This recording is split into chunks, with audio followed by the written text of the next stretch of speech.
interview here on Human. Today we will be interviewing a very special guest. I will let him introduce himself so that way I do not butcher his name. But what I wanted to say was this is going to be a very unique interview centered around a man that has amassed success despite having two different personalities within himself. Today we will be finding out his story and journey. Without further ado, let us bring him on.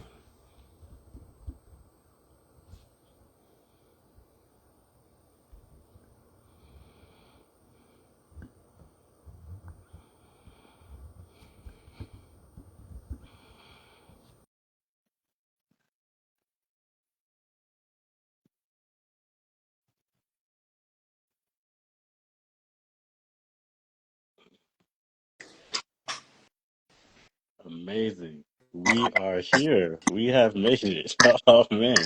This is like a long time coming. I'm not gonna lie in terms of getting people on the correct way. The last couple of interviews had a hiccup with it, but I'm just grateful for you being here today for sure.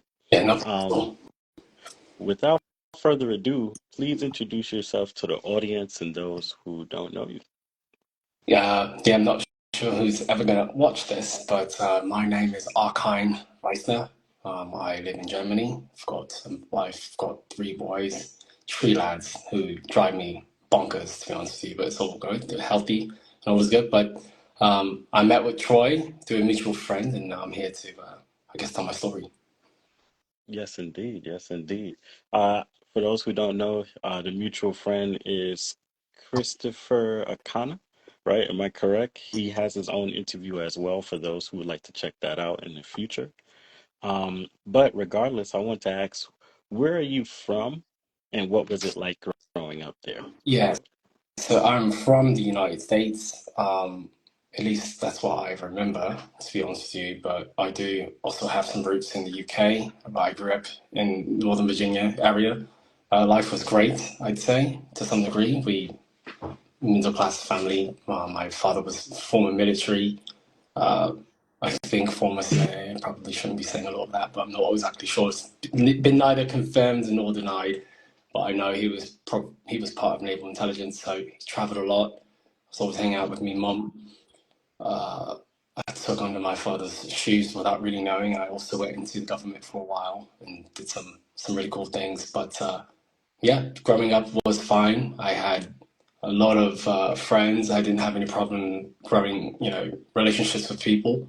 I sportive. I'm sportive. I played a lot of sports. Um, got good grades. Mm, The normal stuff, I guess I would say. I have a very strong relationship with my parents. They did that thing and still do now. Yeah, I mean, growing up was, you knew your normal growing pains of, having a childhood, getting stressed out about little stupid things here and there. But, at the time, you think that there's something major, but as you grow, you realize it was just small stuff. So it's your typical childhood. It was safe. I ate well, and I always had food in the fridge, shoes on my feet. So it's something that I'm extremely thankful for. That I know a lot of people don't necessarily have mm, the to say, and I'm respectful of that. mm. So, what is something that your parents taught you about life that you intend to teach your kids? That's a good question. Honestly, it's really hard to give a straightaway answer Mm, because, and I'll tell you why. It's to the most part just imbued in who I am, right? Like I was reared a certain way with certain values. I guess one of them I could tell you integrity would be that. mm, One thing that I've always been instilled in, and repeat the exact same thing to my children is, who are you when you think nobody's watching? And those are the questions, and those are the types of rearings that I had growing up. That at some points in my life I rejected, and I expect my children to do the same. But I think integrity is one of the strong pillars that I imbue in my kids. But it's not really something I think about too much because it's just part of mm, who I am. It's natural, right? That's what integrity is supposed to be. Because there's a difference between being honest. If you ask me a question, I'll give you an honest answer. But mm, any answer I give you, I live with it because that was an integral part of my life to begin with, right? So, anything that I've done, I've no shame really. I'm not saying that I'm right, but shame is just not part of it because, I always lead with my best decision making first. Mm. How, So, just a side question real quick, is how would you define the difference between honesty and integrity? yeah, so like I think I said, so honesty would be if you ask me a question, I will give you an honest answer. Versus Mm. integrity is I've already lived my life in a way of where I don't have to lie to begin with, right? So Got it. if you ask Mm. me where was I on Saturday night, I don't have to lie and tell you that I was at some friend's house when I was at some girl's house, right? Like if my wife asked me that question, where were you Saturday night? I was trying to get a hold of you.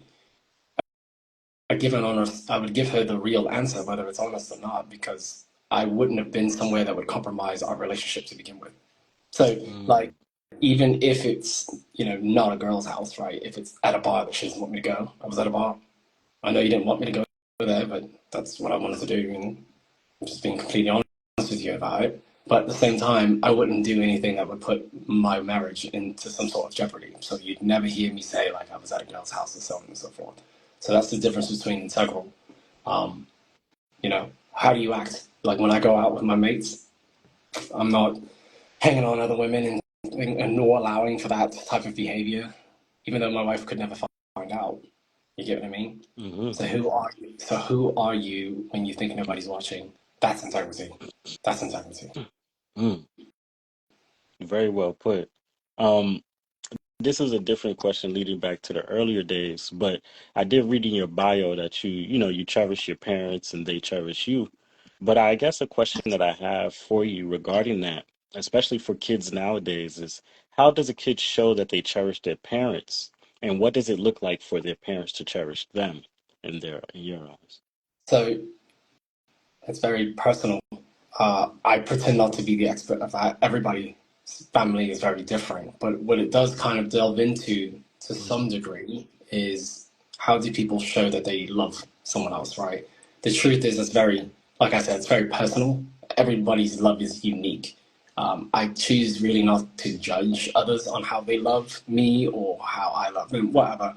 Um, the only way that I kind of quantify or measure someone's love is do they feel loved if I were to treat them the same way they treat me, right? So, like, to be completely honest with you, I don't even use the word love. I fucking hate that word.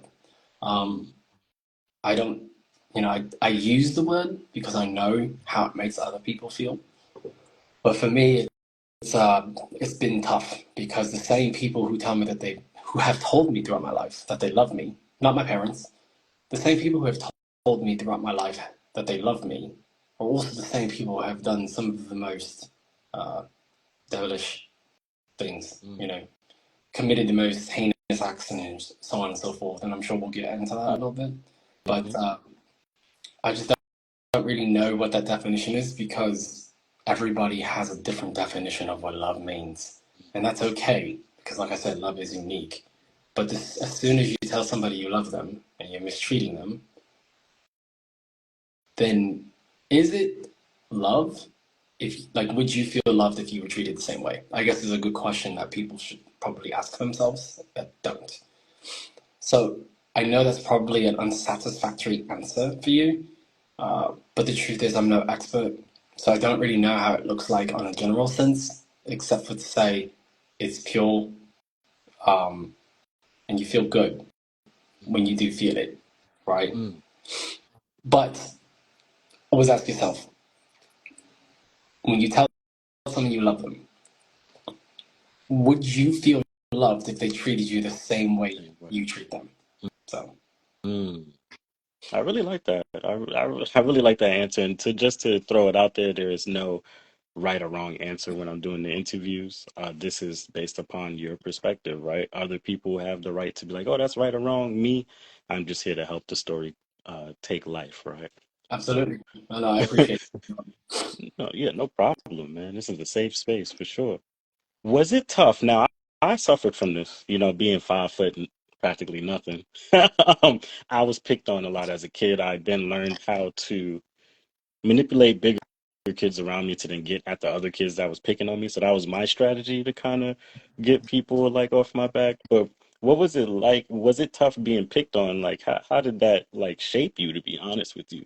Because you do seem like a very tough individual that's, can withstand some things for sure. Well, came with the drama, right? So, I know it's a cliche American phrase of like, I think it's American, what doesn't kill you makes you Stronger. stronger, right?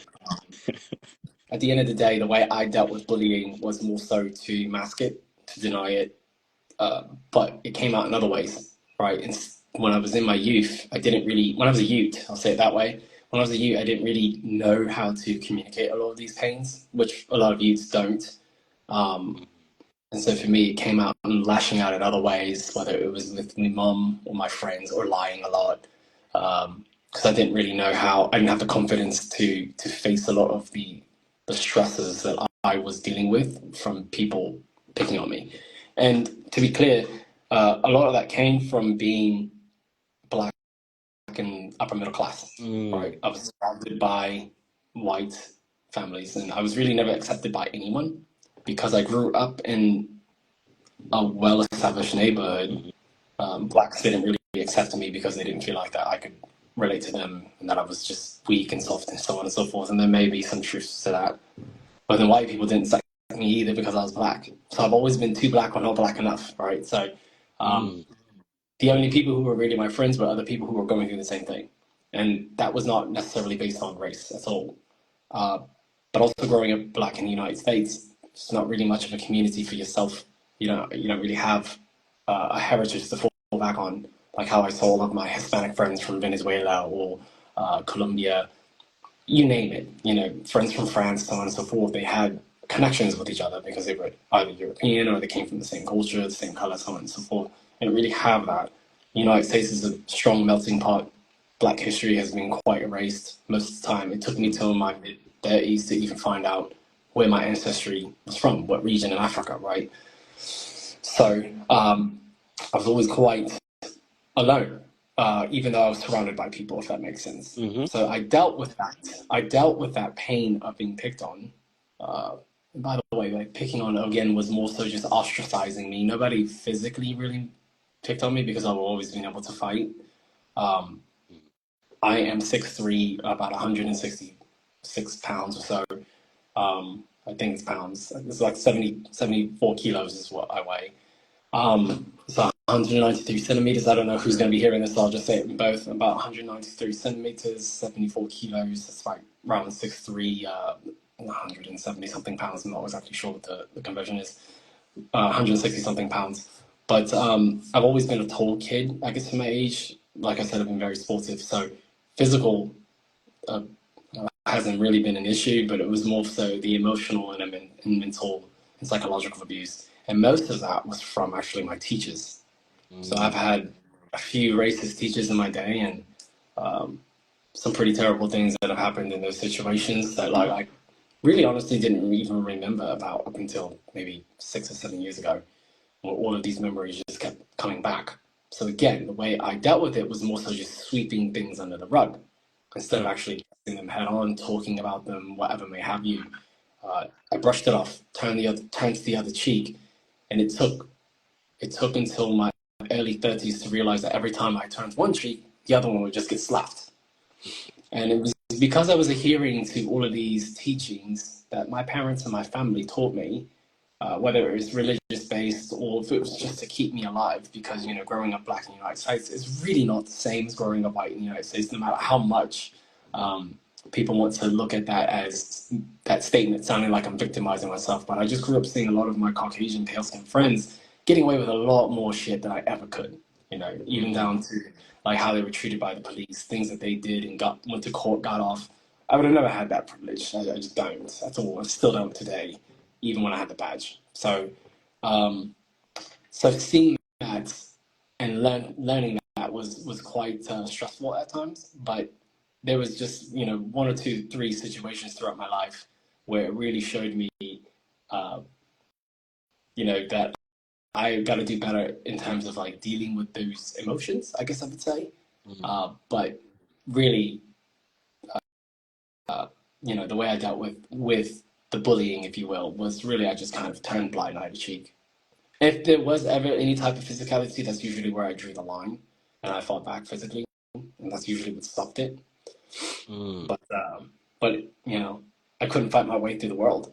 I can't punch my way through the world. You know what I mean? So I had to learn how to deal with those words and those emotional uh, problems without pounding on people all the time. If that makes sense. And just so everybody knows, or at least younger people that'll be seeing this clip that live a certain lifestyle, why can't you just punch your way through the world? It's not going to get you far. It's going to exhaust you more than it does anything else. You know, a lot of, especially with where the world's going today, being physical with people will just get you even in more trouble unless you're the one that gets touched first in self-defense. But a lot of times, the victim is the one who does the first punch, right? So there's also that calculation.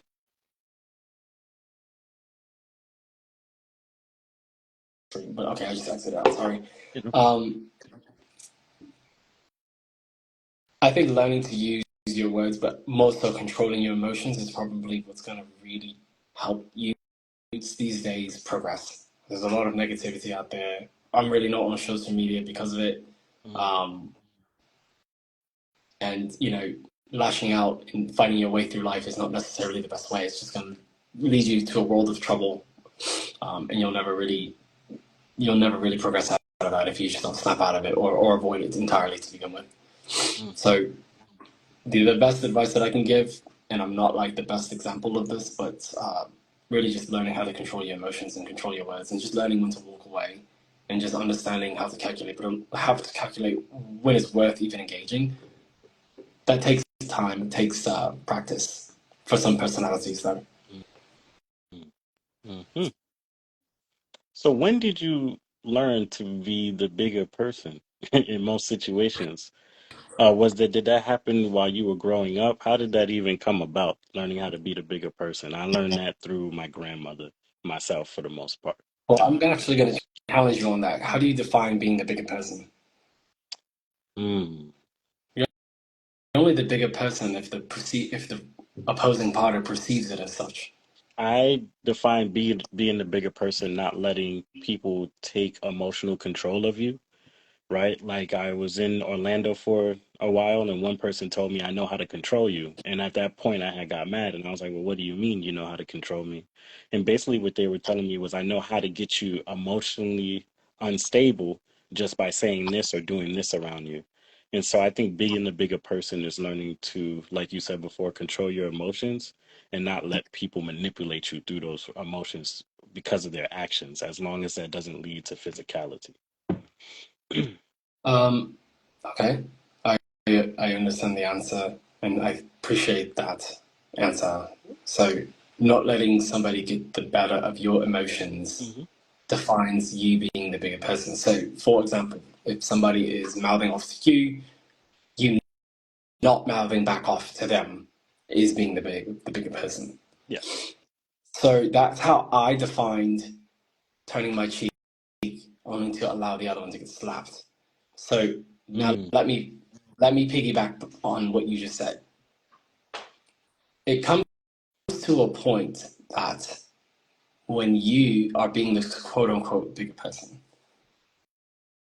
if that works, it works, and then you're being that bigger person. So, like I said, you're only the bigger person if the opposing party perceives you as being the bigger person. If they view you not being emotional to what they're saying as a weakness, and they keep going and they keep escalating, and you continue to allow this, well, then now at this point, some point, you're disrespecting yourself for allowing it. Mm. And so, are you still being the bigger person? Mm. So, Get like, what you're saying. if somebody's being nasty towards me, and I ignore it, I don't let anything happen to it. But if they escalate, whether they start talking about my wife, or they start talking about my children, or they put their hands on me, and I still do nothing about it, am I being the bigger person for myself, for my family, for not defending them? Mm. Mm. And if they don't, so clearly they don't see me as being the bigger person. They see me as being the weaker one because they're continuing to do what they're doing, despite the fact that I'm not reacting. They're not respecting that. mm, So again, I think this whole notion of the bigger person is, it sounds good, but to me, it's not realistic in the long run. If it works, great. If somebody says a nasty word to you, you brush it off and they leave you alone, great. If you want to define that as being the bigger person, then cool. But um, I have a very different personality now, and I have a very different outlook on what the bigger person means. And as far as I'm concerned, the bigger person is the person who doesn't start stuff, but they will finish it if it's necessary. So I'm going to be completely honest with you. I don't think I'm a good person at all. I'm not a nice person. mm, I'm nice to people who deserve for me to be nice to them, but the moment that they don't deserve for me to be nice to them, I'm not. And the thing is, I would be doing them a disservice for me to continue to be nice to them. Because as you're being the bigger person and brushing things off, you're making them more empowered to do these things to other people. mm. So they may not be doing this to you anymore, but they're still doing it to someone else, right? So I think that when it comes to being nasty and being bullying, really honestly, what stops a lot of that is smacking people in the mouth. And as much as I hate to say that, that's really a lot of times in my experience throughout my life. I'm not saying that's everybody's life who's going to who's going to ever see this interview. I'm not saying that that's how you need to handle things, but if it calls for it. So you wanted to bring up kids. Let me give you another example. Mhm. I'm not a father that likes to, strike my children. I don't even like to yell at them. I've got three lads, like I told you already. I've got three boys, and they are each very different. One of them, if I take their toys away, then that's the worst thing you can do. But I can do the same exact thing to one of my other sons, and he wouldn't give a damn at all. Mm, One of my sons, if you put him in his room and ground him for a week, that is the worst thing you can do to him because he's very social. One of my other children, he's more of an introvert. You put him in his room, he'll just read a book for the next 3 days. He doesn't care. So there's no basic principles. There's no general ways to like rear children or anything like that, or to have any type of way of dealing with them. So that's why even with kids or with just people in general, everybody's different. So when you have these blanket ways of going about life, like, oh, well, I'm just going to turn the blind eye to the cheek, that may work for some people. And if it does, sure, you can say yourself as the bigger man. But if it doesn't work, are you still the bigger man? I don't mm. know. Interesting. Hmm. That's definitely something to think about. Without getting too deep into my story, I've dealt with different scenarios, different ways, so I do understand what you're saying.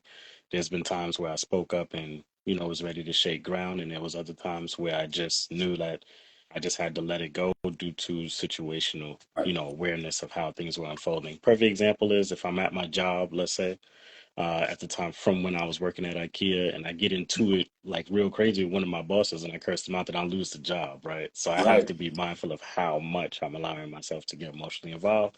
If I'm in the street and somebody's putting me in danger and I react then almost in a very similar way, right? But maybe with a little bit more, me being more stern and ready for what's to come, then that may call for that situation at that time. Correct.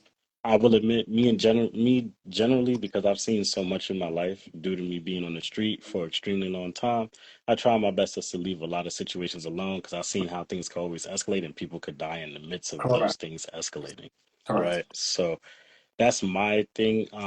But that's just how I define being a bigger person. I try to live by exactly what I'm talking about, but just like you have expressed, that's a gray space for you. It's also a similar gray space for me, and it's also situational as Right. well, right? Yeah. But what I will say, just to piggyback off of what you're saying, is in life, when you have purpose, you have to be very, very careful of what you get involved in and what you decide to respond to, even if it looks like you're not being the bigger person. Because let's say I go ahead and I've thought about doing some things to people in the past, I'll be honest. And if I would have acted on those things, we wouldn't be here right now having For an sure. interview. Exactly. Right? I would be in jail. So I just wanted to truly say that, especially as a person that doesn't look like it, but I've been to jail over 44 times. So I know firsthand what it's like to go to jail for doing something that's like you didn't think about it twice, right? Mhm. So now if your life is in jeopardy, you got to do what you must Right. do. But regardless, I would like to continue on with the interview and piggyback off of the bigger person question it asks, Uh, what does accountability look like, and what did it look like for you growing up? Um, with the notion of sometimes not being a bigger person, sometimes being a bigger person, and was there ever a situation that you reacted to in the situation and you felt like you had to hold yourself accountable? What does that look like for you altogether, accountability? Oh, that's a good question. So, you know, I've got to give a quick background. So I don't have the best memory of my Okay. past. So I I'm a victim of some serious brain trauma, Hmm. brought to me by extreme stress, and it caused me to literally black out for a few days. And I woke up with this fucking bloody accent, and not only the accents, but like I've got the entire nomenclature. I understand Cockney slang and all that jazz, but I Mm. don't know how I was in terms of accountability prior to, I don't know, like 5 years ago. Like, Well, yeah, let me reframe it okay, so that way it fits better with what what you have just expressed to me. yeah, What does accountability look like for you now? Like, how do you define accountability? yeah. It's just being able to admit and rectify mistakes that you have made. You know, I think accountability is great. So, like, if I mess up, I say, hey, look, I messed up. That's exactly right. It was on me. It's my fault. And even if my sons mess up, it's my fault. If my wife's mess up, it's my fault, right? If I'm leading a situation, it's my fault, right? I don't, it's my fault for not communicating properly, for not training properly. Um, and in other Mm. ways in my life, a lot of the things negatively that have happened to me are also my fault. Absolutely. That doesn't mean I have to bloody like the son of a bitch that did it to me, right? But I take responsibility for a lot of the terrible things that happened to me throughout my life Mm. because I allowed for it. I allowed for it. So what Mm. does accountability looks like? Before I point the finger at someone else, I'm pointing five fingers back at myself. Mm. Mm. Yeah, accountability, man. Accountability for me, just to throw my definition in there real quick, is being aware of my actions at all times. And if I do something that is over the top, there's always going to be a time where you do something and it doesn't align with the Right, person. And I think that's different. My actions don't align with yours. That's fine. I didn't know that. right, But if I knowingly went out of my way to make you feel uncomfortable, then I should hold myself accountable as long as I understand what I'm doing is wrong, right? right, Which is a touchy thing because that's all based on perspective as well, right. to a degree. That's But, right. huh? No, No, no, go I'm ahead. agreeing. That's exactly right. Like right and wrong is subjective. Anyway, go It, ahead. Yeah. no, it is very subjective, and that's where things get a little Right. mixy. We can actually, I'm gonna talk about that because it's still in the realm of accountability. Yeah. How do you perceive right or wrong? Because I do believe that there's a truth and the truth, in my opinion. The truth is very complex. A lot of people, I don't think, most of us don't understand the truth. We think we do, but we're actually living a Right. truth, which is singular to our experience, right? Mhm. So, right and wrong, how do you define right and wrong in your life, right? Right, wrong doesn't exist, bro. Um, Ooh, there's no deep. such thing. There's no such thing. There's literally no such thing as right and wrong because, like I said, it's completely subjective. Subjective. I know we've been fed. I know I sound like a fucking bloody madman, but I know we've been fed a lot of things, whether it's through religion and societal teachings, and all of these are good things. You want people to be on some sort of understanding of what right and wrong is, so that way we're not all killing each other, right? I understand that. But the truth is that right or wrong doesn't exist because hypocrisy exists. Hypocrisy is a real thing in the world. Also, privilege exists, power exists, which all funnels into hypocrisy if you really think about it. So, um, you know, what may or may not be right for me may or may not be wrong for you, right? This is why people are different. And the whole notion of treat others the way you'd want to be treated is also fucking bullshit. Because if I like pickles on my burger and you don't, then I'm not going to give you pickles on your burger, right? Like, I'm not going to necessarily treat you the way I want to be treated. Right and wrong is completely subjective. This is why you have different sexual preferences. This is why you have different opinions on politics, different opinions on whether or not abortion is right. Everything can be argued, and that's the whole point of life, to be honest with you, is that we all have to just figure out what our path is and what may be right for me in terms of uprooting my family from the United States to come back to what I say come back because it feels like my home has been the UK, although I'm not there, I'm in Germany now. What feels right to be in the European continent or region may or may not feel that way for a lot of people for whatever the reason. So I'm not exactly sure if there's a true definition of right and wrong aside from common teachings that we have for a better understanding so that way we can live in peace. But look at how the world is now. These rules don't necessarily work all the time with everyone everywhere. This is why cultures are different, right? Each culture has a different set of what right and wrong looks like. We can agree and we can disagree, but at the end of the day, the way I'm living here in Germany is completely different than how I was living in the United States. What they view as right here, in some aspects, is not right in the United States. Give you an example. My kids are 4, 6, and 8. I send the 6-year-old and the 8-year-old to the store by themselves. Now, there may be some people in the United States who understand this, but there are also other people in the United States who look at this as almost child endangerment. But here, this is very normal. My kids take they take the train by themselves to school. I don't have to worry about these things because they don't have a certain level of mental sickness that they do in the United States, where people actually mess with children, whether it's kidnapping them or doing terrible things to them.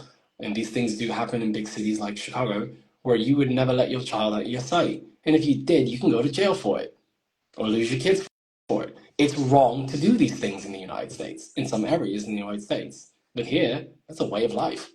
If you really want to be even more extreme, in some of the most frigid temperatures in Norway and all of the Nordics, basically, they will leave their children outside, babies outside. They're warm, they're tucked in their strollers and such, but they will leave them outside in the wintertime to sleep.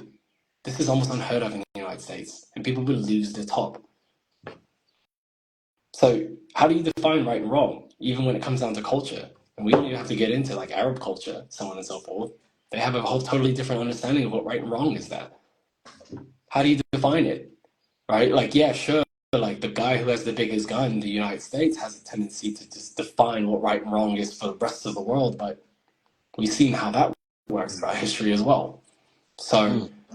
how do you actually define right and wrong, bruv? And again, going back to the same notion of what love is. Uh, you know, it's right for me to do certain things, but it's not right for my children to do certain things, right? Mm. Hmm. I wanted Like to. my kids cannot just get in the car and drive.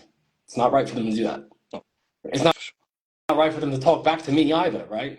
But it's definitely not all right for them to speak back to their mom. It's one thing for me to do that to them, but it's not, they haven't necessarily earned that level of trust and responsibility yet.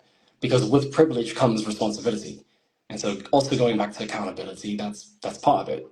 You Mm. don't have the responsibility, you don't get the privilege, bro. Mm. So uh, I I'm going to continue to challenge. I wonder exactly what right and wrong truly is. Again, I'm not saying anarchy is the way.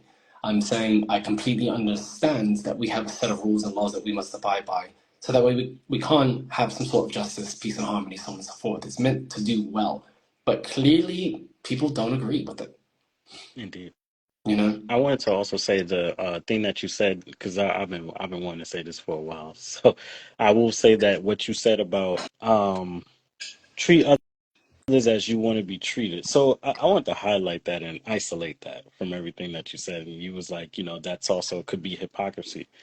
But from speaking from like a different perspective, I literally like live by that though. Now, I don't expect a person to treat me back the same way. I'm not. That's crazy. I actually lived in a what I would call a torturous mindset, walking around thinking that people were going to treat me back the same way I exactly treated them. But once I grew up into the age I'm at now and started to really see how the world obviously really was, especially me being homeless for so long, but I still decided to continue to treat people the way that I would want to be treated. And you'll be surprised by how many people actually don't come back, probably not immediately, but come back later in life and be like, yo, I really learned from you setting an example about that. Some people came back and even said sorry. I even had somebody last year who helped me out in a mega way because he was like, he said, I disrespected you at a certain point in time in your life where I was just going bonkers and you took it very chill. You literally continue treating me with a lot of respect, and this is what I have back for you. I'm not saying that I do that for people, right? Just for them to come back and tell me that, or just for them to come back and do something positive for me in my life. But I do that, right? Because that's truly what's on my heart. And that's what I was taught since I was young. But go ahead. Yeah, and no, I appreciate that. And so one thing that you need, one thing that, one thing that I think I've noticed throughout life, and in talking to a lot of my mates, family members, and then also people like you, is that I feel like we're all trying to find our happy medium. So when you describe what you just how you described yourself, that's who I used to be, but it didn't work for me because for some odd reason, me treating people like that was never perceived as me being a good person. It was perceived as me being weak. So Mm, let me give you an example. I was never really the type of kid that gossiped about people behind their back. I've always been straight away with people. That's one thing I do remember. I remember that, like, if you asked me a question, I gave you an honest response, even if it hurt your feelings, right? Um, Nobody viewed that as he's honest. I'm not being remembered for that. People are not saying, you know, Sean's honest. They're viewing it as, and they're talking about me in a way where I'm just rude and mean. mm, Give you another example. I was always the type of person that I would go out of my bloody way to help somebody, but then that would be taken advantage of as well. And it wasn't seen as me being someone who was a very helpful person. So if you need to get picked up at the airport, I was there, right? If you needed something, I was always there. But people didn't necessarily see it that way. And I always wanted people to treat me that way. But they saw it as a means to exploit me. So, like, you could always call on Sean to give you to give you what you need. If you need something, he'll get there and he'll give it to you. And there was never really any type of appreciation for it. It was just I was being used. I had a car or I had money or whatever it may be. Let's hang out with Sean and let's use Sean for his resources and then just fuck off when we don't need him. mm, mm, And I allow, and again, accountability comes in is because like I had a feeling a lot of these things were happening throughout my life and I allowed for it. And even if it's down to, you know, guy friends calling me because I've always been quite faithful in all of my relationships. So I a lot of times was being used by my mates to gain attraction from other women, knowing that I was just going to pass it off to them. And it became an understanding that that is why they wanted me around. Because as soon as like, you know, uh, I moved away or whatever may have you, never heard from those lads again, right? Never mm, heard from them again. Even if I was in town and I reached out to them, mm. they had no time for me all of a sudden. And so a lot these are paltry examples, because this is all me just coming up with something off the top of my head. I have something that I would like to piggyback off of what you Yeah. said. So I'll tell you a quick story. One day I was talking to my little cousin and I was complaining about the time there was a woman at my job. I was working at a hotel. I really liked this woman. Um, and I was just explaining to her, like, yeah, I like this woman, this, that, and the third. Whatever the case would be, I started getting into the complexities of the situation. So my cousin stopped me, my little cousin. She was like, hey, Troy, did you ever think about the woman that you're putting yourself in front of? Right? So that's basically the point that I'm trying to make is sometimes I, now I'm seeing that one or two things happen, and it could have happened to me too. And sometimes I do have a mode that I click into, right? Because I have to defend myself or somebody's trying to take advantage of me, right? And I have to be stern. But the thing that I'm about to say is being aware of who we're putting ourselves in front of and that energy that we're giving away to those people. that we might be helping and seeing what that looks like. Most of the people in my life right now, I have like a symbiotic relationship with. Mm, I give, they take, I ask, they give, I take, right? And we help each other out. I'm very fortunate to have that. I cannot speak and say that everybody's situation is like that. I really wish it was. no, But I see what has happened in your life when you're speaking about it, and how that, in your case, it went a different direction, right? Me, I changed the people I was in front of, and thank goodness that it changed the outcome. right. But in terms of your situation, the people that you were in front of, in turn, almost changed you, right? So it's a very interesting dynamic. I can't speak for certain things because I haven't went through the level of stress you have, almost. I mean, I'm not That's in relative, business, bro. you know? Yeah, that's So relative, right? That's it, relative. I think you're giving me too much credit and yourself not enough. You've gone through a lot of stress as well. There were just different stresses, and we all can say that, right? Everything is relative. This is what I've learned in life, and I just try my best not to have these general thoughts of I'm different than anyone and so on and so forth. That's why I don't have this victim mentality. Yeah, terrible things have happened to me, but terrible things happen to everyone. mm, What's most important is that we learn how to deal with it, move on. And I'm still working on that last part, right? Again, I'm not perfect, but again, I love to hold myself accountable, and part of that is being honest with myself of where my strengths and weaknesses lie. So, I completely understand everything. And by the way, I love this, like everything that you're saying, because I completely thank you. understand what you're saying. I used to be just like how you describe yourself. Yeah. But my life, unfortunately, has taught me a different lesson, and it pushed me to a different side. So, Hmm. and it's working for me. So, like before, I used to have this attitude of like, I don't want problems, but if they arise, I'll deal with it. And everybody was always fucking with me. Now I'm begging for someone to fuck with me, and nobody is. Mm, So I'm putting out a different energy. And when I go back and when I see people from my hometown who haven't seen me in a long time, one of the first things I say is, "Oh my God, what's wrong? What's wrong?" I'm like, "What do you mean what's wrong, bro? I'm just chilling." They're like, "Yeah, but you're not like your normal self." No, I'm not the person I used to be, right? I'm a lot more serene. I'm a lot more serious. And I definitely am a lot more aggressive. That's why I was telling you I'm not a nice person. I'm really not. I have a different golden rule, and it's not treat others how you want to be treated. I straight up treat people the way I think they deserve to be treated. mm. And that's based off of what they tell me or show me of themselves.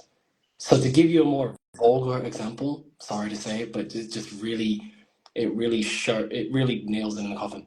I'm not gonna treat a hoe like a housewife. Like why the fuck would I do that?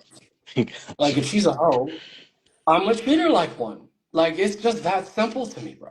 Like she's choosing to act and be this type of person. I respect that. Now I put her in a silo, and I know how to treat her. She shows me a different side of her, and I will adjust, right? Mm. And this goes for anyone. This goes for any type of racist prick. Cool. And in fact, I like the people that I know are racist. I look at it as like a wolf. I look at it as like a wolf and a fox scenario. I like the people who are calling me the N word and stuff like that. Now I know how to deal with you because I know how you actually think about me. It's the foxes that scare me, the ones who act like they like you, the ones who speak nicely to you in front of your face. Then as soon as you leave the room, it's a whole different story. Those are the people who scare me. Go So I have that's the perfect segue. ahead. Um, you made friends, and and and why was it hard to find people that were loyal actually? And what, in your opinion and your definition of the word, is the foundation of loyalty? What is that built upon? So I'll before I answer that, I'll say this: there are lots of things in life that are forgivable, except for one. That's betrayal. So when it comes to loyalty, if you tell me you love me, if you tell me you're all about me, show me. I don't give a fuck about your words, bruv. So mm, all that I'm asking for is don't fuck with my emotions and don't fuck with my family. So I don't even really think I'm asking for too much out of the blue, bro. Right? Why? mm, Because I already live an integral life. I don't need you to cover me when it comes to the police, right? If the coppers come knocking on your door, you can best believe that, you know, you're not going to all of a sudden find out I'm some hardened criminal for the past 10 years and I've just been, blowing smoke and mirrors in your face, right? So, um, loyalty is a bond that you have with a person or persons, mm, that it's this unspoken understanding of respect, trust, and love, all lumped into one word, which is called loyalty, mm, that you just mm, don't cross. And there are certain actions that, again, hypocrisy must come into play here. Because if you really do mm, have trust, love, and respect for someone else, then the hypocrisy just wouldn't exist. As in, anything that I do to you, I'd be totally okay if you did it to me. Completely, completely fine if you did it to me.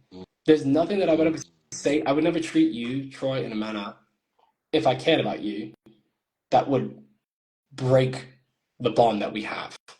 That's loyalty to me. But mm. that includes holding myself accountable. So loyalty. I'm loyal to my family. So I am not going to do anything to break that up. I'm not. I've got my understandings with my wife. We have a strong bond. We have got a line of that we just don't cross. But she's totally free to do whatever the fuck she wants, bruv. Mm, There's no control here. She can do whatever the fuck she wants, bruv. So can I. But at the same time, we've got an understanding. But if she chooses to break that trust or break that loyalty, break that bond, that is her prerogative. mm, There's nothing I can do about that, bruv.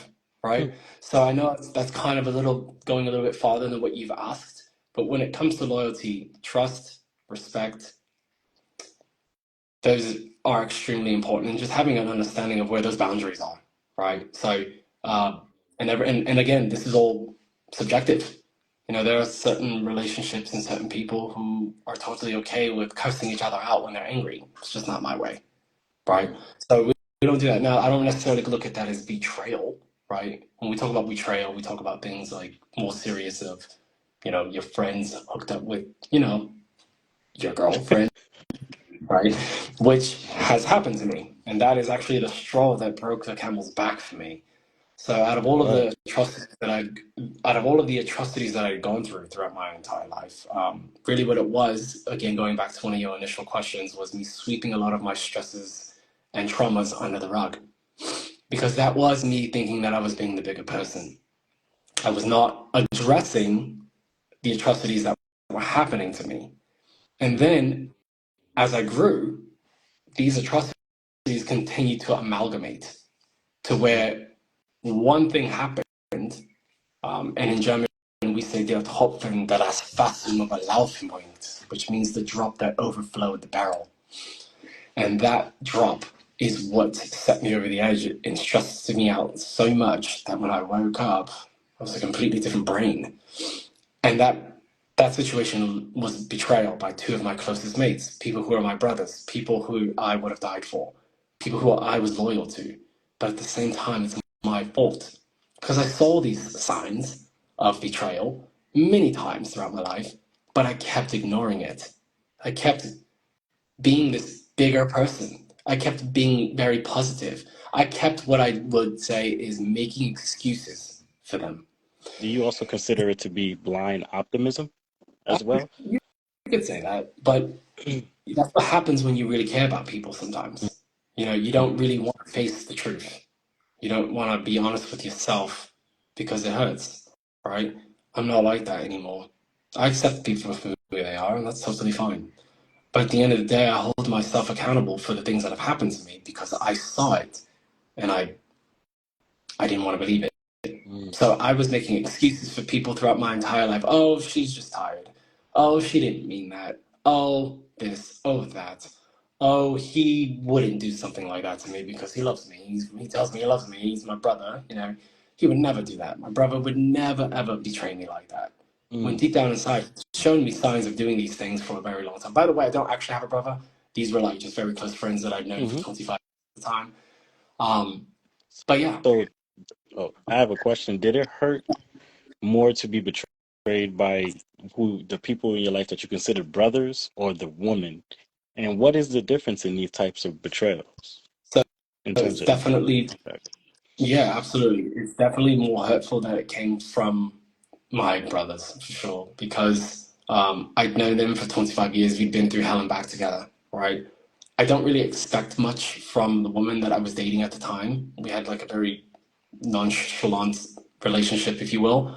But I was under the impression that this is definitely a line that we just don't cross. Just like, again, she wouldn't be okay with me hooking up with any of her friends, right? Mm-hmm. Nor would their names were Joseph and Rufin. I have no problem saying that. So Joseph and Rufin also now would not have been okay with me doing to them what they did to me, right? So I struggle with this understanding of I love you, Sean, but at the same time, I'm doing things that I would never let you do to me. What does that say about me, bruv? What does that say about how they think of me? Do they think that I'm just some, I don't know. But why do they possess the ability and the privilege to do these things to me that they would never be okay with me doing to them? And so I realized that I was going through a lot of these situations throughout my life. It's not just them. It was many women before them. It was many friends, quote unquote, before them, family members before them, my sister included. And I just realized a long time ago that the word love just, in a lot of ways, doesn't really have a meaning.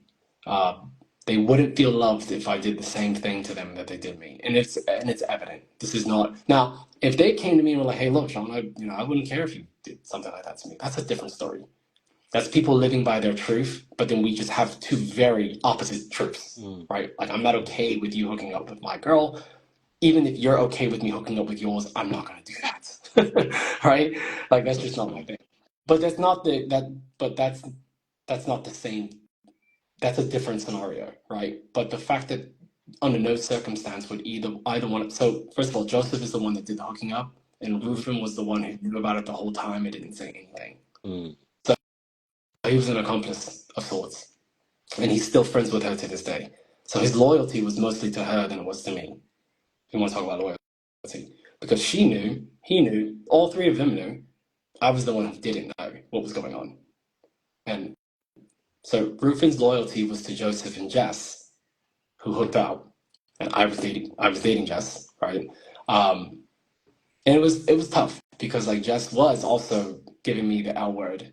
I mean, we were really at a strong crossroads of where I was looking to possibly move with her and to really, and it was scary. So we've all seen the Matrix here. It was uh, it was definitely a red pill, blue pill moment. So the blue pill was I pursue a relationship with Jess. I go to dental school or med school. I took both the MCAT and the DAT.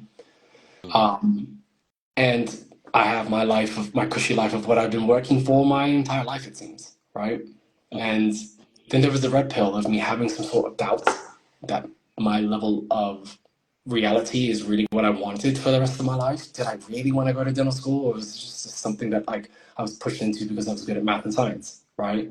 Mm. Maths was one of my strengths. Science also was one of my strengths, and so my parents always pushed me in that direction. So I never really had time to think about that. I just went for it, got my degree in biochemistry, started studying, and that was that. So that was the blue pill. Or do I do something fucking off the wall, bruv? Just say fuck it all. And do I start dating who is now my wife and mother of my three children, someone who I didn't even like? Like, we didn't get along for years, 6 or 7 years. We didn't get along at all. At all. We had mutual friends. We saw each other at the time. I avoided my now wife like the plague. But we started to kind of like each other for some reason. I don't know why. We became good friends, and from there exactly. Yeah, we became friends. I think we kind of like grew up out of it a little bit, and it was really because we're very similar. We're very similar people, and so we were kind of deflecting. It's like what I saw in her, I really saw in myself, and I hated that. You get what I mean? And rather than holding myself accountable, being like, "Look, this is me," I was too young and too stupid to really understand that what I saw in her was really what I hated about myself. Mm. So, um, Once we got past that, we became good friends, and then we started to like each other. And so, due to the distance between me and Jess, she was in Milwaukee and I was in DC at the time. There was maybe an understanding of like, By the way, we were not boyfriend and girlfriend, but we were dating, if that makes sense. Like we understood that we were both in other areas of the world, and we had just met each other, 3 months or so prior. So we knew it wasn't anything crazy, crazy serious. So I more or less was single, but still, there's that boundary with your boys that you know that there is something serious. I was telling them that this is kind of getting serious. I do really like Jess a lot. She was saying the same thing. She was, telling me how much she loves me, how much she wants me to move in with her, blah, blah, blah, like I said before. And come to find out during this entire time, she was hooking up with Joseph the whole time. And it just got really, really scary. It got really scary because I was this close to taking that blue pill. Thank God I took the red pill. I uprooted my life. I did not go the dinner route and went and got my MBA in Italy, a country I'd never been to, studying material that I'd never studied before, learning how to speak Italian, all of that stress I endured, as well as I started dating Ainara. So I took that red pill. But what scared me and what partially, I think, stressed me out so much is how close I was to being married to someone who I then, because I didn't find out about this until 2 or 3 years. I mean, I don't even know. I didn't find out. I think I was, when was this? This was when I found out about it, it was in December of 2018. So I had been married for 3 years at that point. Mm. So I had already been married for 3 years, dating for 4 total with Ainara, because we dated for a year before we got married. I had 2 children. Ainara just gave birth to our second child. So when I think about it, if I was on that same path that I was with Ainara as I was with, if I was if I was on that same path with Jess as I was with Ainara, I would have been married with 2 kids, now getting a divorce, possibly not knowing if these are even my children. Mm. And that is what stressed me out and scared the living fuck out of me enough to where I struggled mentally because of that. And I went to leagues of therapy for it.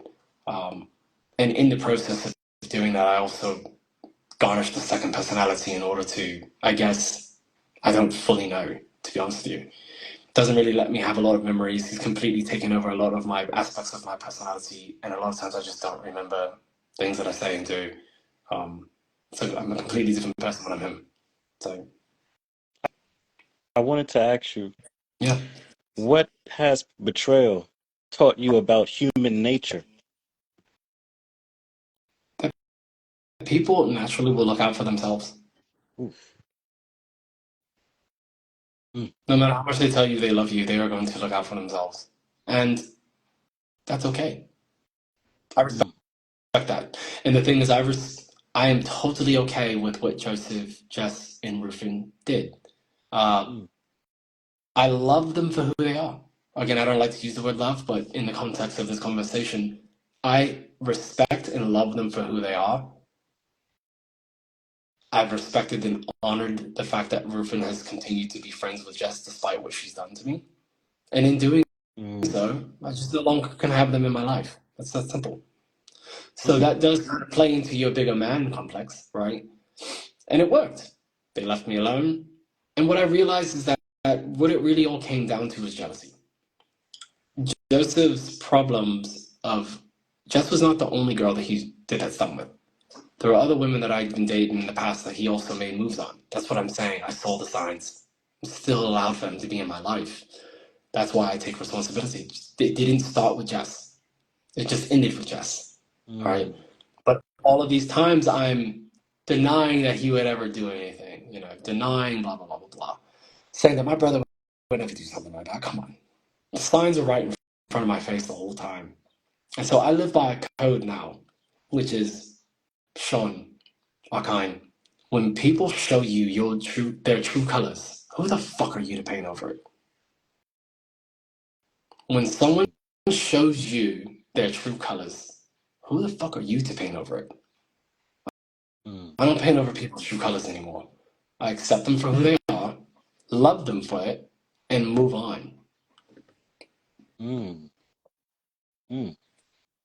Oh, so taking this in a slightly different direction, because I do have some more questions for you, and I wanted to talk about confidence, but you spoke about having too much confidence, and I know that's quite the skip over from betrayal to confidence, but I wanted to hear that aspect of it because you do talk with a certain level of confidence and surety. Of course, this comes from years of experience, but I would love for you to kind of give us insight into that, just to flip the coin.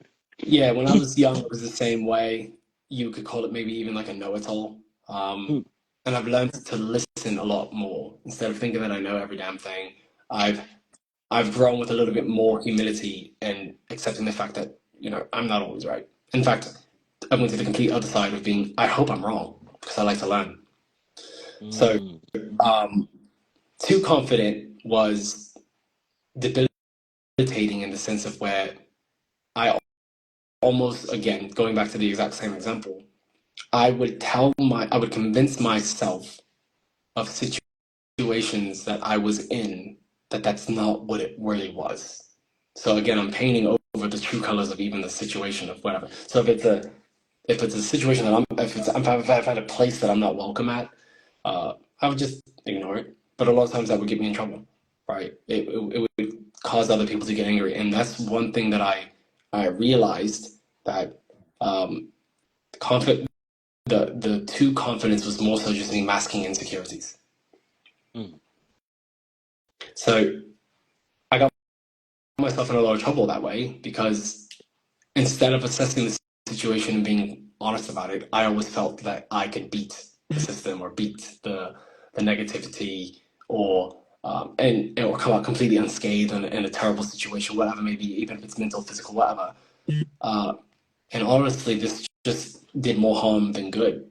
I had to learn how to walk away from situations instead of thinking that I could control them. Um, this level of confidence, basically just me thinking that I know everything, thinking that I can control everything, really bit me in the arse throughout my life. And it took a long time for me to recognize that. mm. And so I've learned to just be a lot more humble, I'd say, live with humility, have a lot more honesty with who I am as a person. And in turn, I've been able to better understand myself and how I fit in this world. Mm. So that's why I'm able to look at other people and I can understand who I'm dealing with within the first 5 minutes of conversation. I Yeah, understand where they've been. you said that Yeah, to me when we did right. the Yeah, pre-screen. because I've been there. I've been there, and I can see the stage of life that they're in because I've been there, right? Mm, So, we have a phrase. It's called, because I've lived. mm, I've lived, mm, and I accept a lot of my failures as lessons to become a better person, mhm. and how I see fit. Right. What level of confidence do you maintain within the world of business? I do know that you do own a business, if I'm correct, is Crimson Stark. Correct. Great name, great website, by the way, as well. So, But yeah, please let us know where that confidence fits in there. And also, please let the people know who will be watching this later or who even watching it now, what your business is focused on and what it's about. yeah, Crimson Stock. So what we do, we're basically, thank you, by the way. You're We are welcome. basically Hinge or Tinder or any of these dating apps. We're that, but for B2B, for business to business relationships. So think of it as, two businesses who have the same type of customers that they both sell their services or products to. A lot of times don't know each other exists, even though they have the same customers. So that one customer or that group of customers, they go to both people, but the two businesses don't know that. The reason why it's important is because if they have the same customer, then they should be probably sharing their customer bases. That way they can co-market. That way they can work together to make both of their products better for their customers, right? It just helps out with brand loyalty, so on and so forth. And overall, partnerships is a very difficult strategic business partnerships are is a very difficult and cumbersome process, and we are putting together the technology to actually get rid of a lot of that transparency. I'm sorry, get rid of a lot of that cumbersome confusion and add a ton of transparency, Mm, just to make these situations, these relationships, much easier to foster, generate and foster in the future. So um, that's what we do for my business, and Mm, I actually don't have a background at all in strategic partnerships. Where I'm confident is my ability to lead. And I do this by putting people around me who are a lot fucking smarter than I am. Like, I have no bloody idea of what I'm doing. I'm just really good at delegating. So, what I'm confident in is not this general sense that I'm just confident. I'm confident in what I know I'm good at. And I'm very good at delegating. And I'm good at putting people and empowering them to do their fucking job. And they do a damn good job. I'm mm, only here because my team is good. That's it. I don't know really much of anything of strategic partnerships, and I'm learning obviously as I go. But I came in knowing nothing about it. I just had an understanding of strategy, and I mm, understand how to make things efficient. And this is what I'm confident in. So rather than just being this know-it-all, I only know what I know, mhm, and I trust those around me to also know what they know. mm, So that is how I've grown from this overconfident individual to someone who has a bit more focus on what he is confident in. mm. What is If that makes one business practice? My bad. That was extremely well said. I like the way that you tied in the confidence part to the definition of your business. Very well done. I want to ask, what is one business practice you've learned since being in business that you think is of importance to the upcoming entrepreneurs? it's a good question. Patience. I would Mm, say patience is extremely important in any relationship, but especially a business relationship. A lot of times, if you try to move too fast, I mean, the faster you rise, the faster you fall. And in some situations, and it's really just knowing who you are, what your capabilities are, what your product or what your service is, how much is in demand, but then just taking your time because you will be making a lot of mistakes. mm, But so basically, patience is one of the biggest things I would tell some youths out there is that you don't want to rush through this. If you really really know what you're doing, if you got the backing, great, but go at a pace of where it's not going too fast because you'll miss a lot of details, and it's a really good way of getting into some sort of trouble. Whether it's somebody taking advantage of you, whether it's just you making a lot of mistakes, making a lot of financial mistakes, strategic mistakes, growth mistakes, you get it. Really, it's just patience. It's taken us a year and a half to get to where we are now, and we're just starting to like take off. And we still mm, haven't. We are close to having the platform completely built. Again, a year and a half. It takes a while sometimes, but it really just depends on where you're at, right? But being patient and being consistent are probably the top two things that you can do. And just don't give up. That would be number three. mm, mm. I- That's actually good advice, to be honest. I've almost been at that crossroads several times. What I will say is, what would you say your definition of success is expressed within the world of business, right?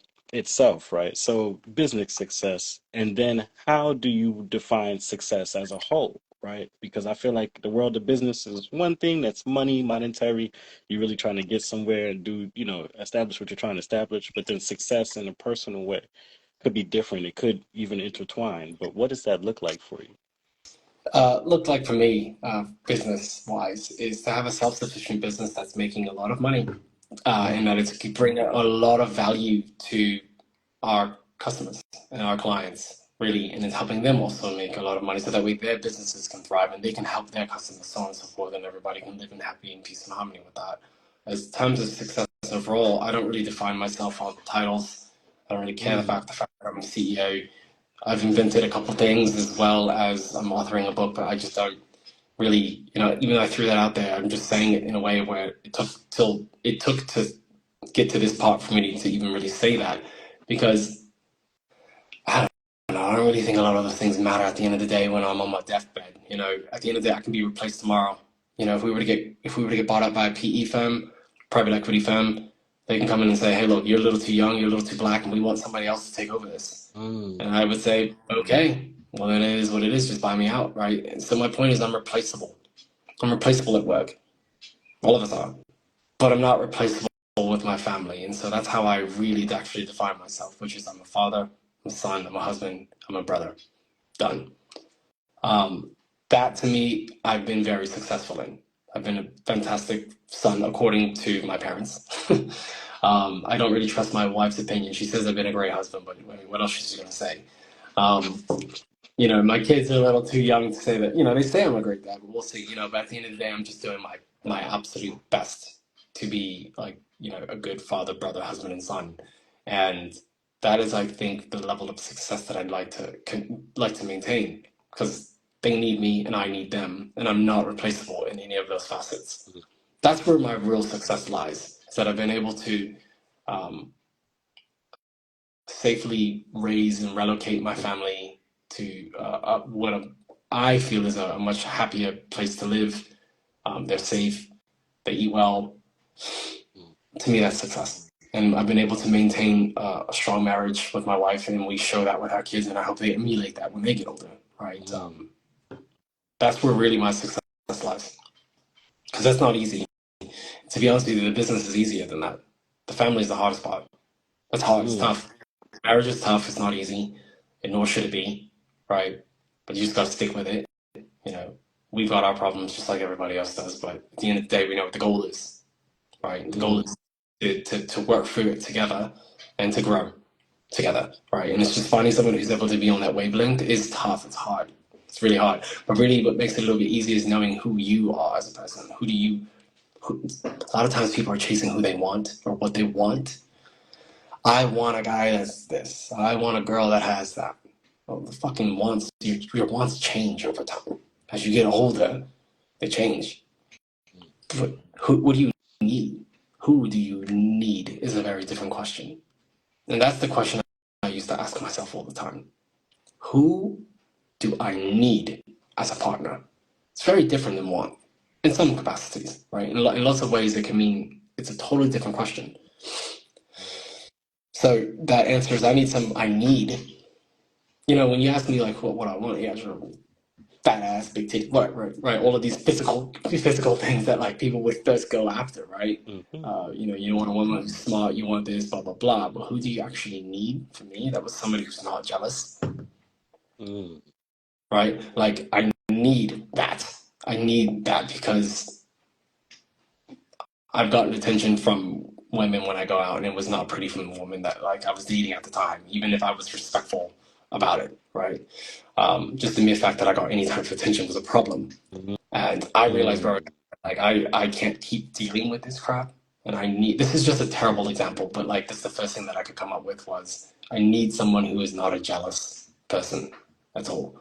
I need someone who understands, rearing children. You have two different. My wife and I we're interracial, but we're also intercultural, and that's where it's tough. Like she comes from Kazakhstan, which is a former Soviet state. She's got a very she's got a very different understanding of what rearing children means, especially boys, than me, who comes from Black America. You get what I mean? And so these are huge hurdles. These are huge hurdles that a lot of people don't think about before they mate with someone. But rearing children is usually a huge break in marriages, and it's because of that. It's because there's just lack of cohesion with how to raise them. And so when you really ask yourself, what do you need? One of the things I hope is somebody who's on your same understanding for the most part of what growth looks like. So that's very important. Mm, mm. This was very well. I really, yeah, that was. I don't really have too many words. I do have more questions though, Yeah, yeah, but I don't sure. have too I'm many here. words I'm in here. response to that. That was actually like really, really well put, and I think that's actually overlooked, especially in a hypersexualized society. Even Right. I'm a bit of a victim to it, I like the Oh, bodaciousness, but I completely understand that. Rags, love. Rags. Like, but I also understand the importance of this woman is not just an object. This is the actual human being in person. yeah, And we have to deal with each other. We have to talk back and forth. We have to have that, like you said, cohesion, yeah. right? I mean, Continuing. Oh, sorry, I just wanted to say, like, furthering that, like, I need somebody who's intellectually on my level. I've dealt with women who are not, and it was again, it just added problems of jealousy and so on and so forth. And again, I'm not trying to sound better than anybody, but the truth is, having somebody on your intellectual capacity level is important. Mm, It really just comes down to a level of understanding. If mm-hmm, your partner doesn't understand you, it creates a lot of friction. mm-hmm, Um, but if he or she understands the way you think a little bit better, it's a lot more smooth. It's a lot easier. So, so that's another thing that I found out that I very much needed. You know, mm. somebody who understands, who can keep up with me on an intellectual. And we both got into our master's degrees at the same time, so we're always competing in that aspect. We both, you know, so these are things that I found out for me that I needed, and I went with that instead of my wants because the truth is, physically speaking, although I think my wife is absolutely gorgeous, if I were to really draw out, if you will, back then, the type of woman that I thought I would have wanted, she wouldn't have been it, right? She would Mm. not. So it was not anything to do with like, yes, of course I found beauty in her, but for other reasons.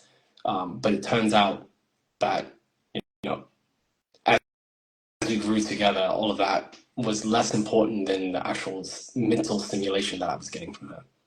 But that's me. Like I'm a little bit more of a sapiophile than some people, but that's why I'm saying in the beginning, it's really important to just know who you are.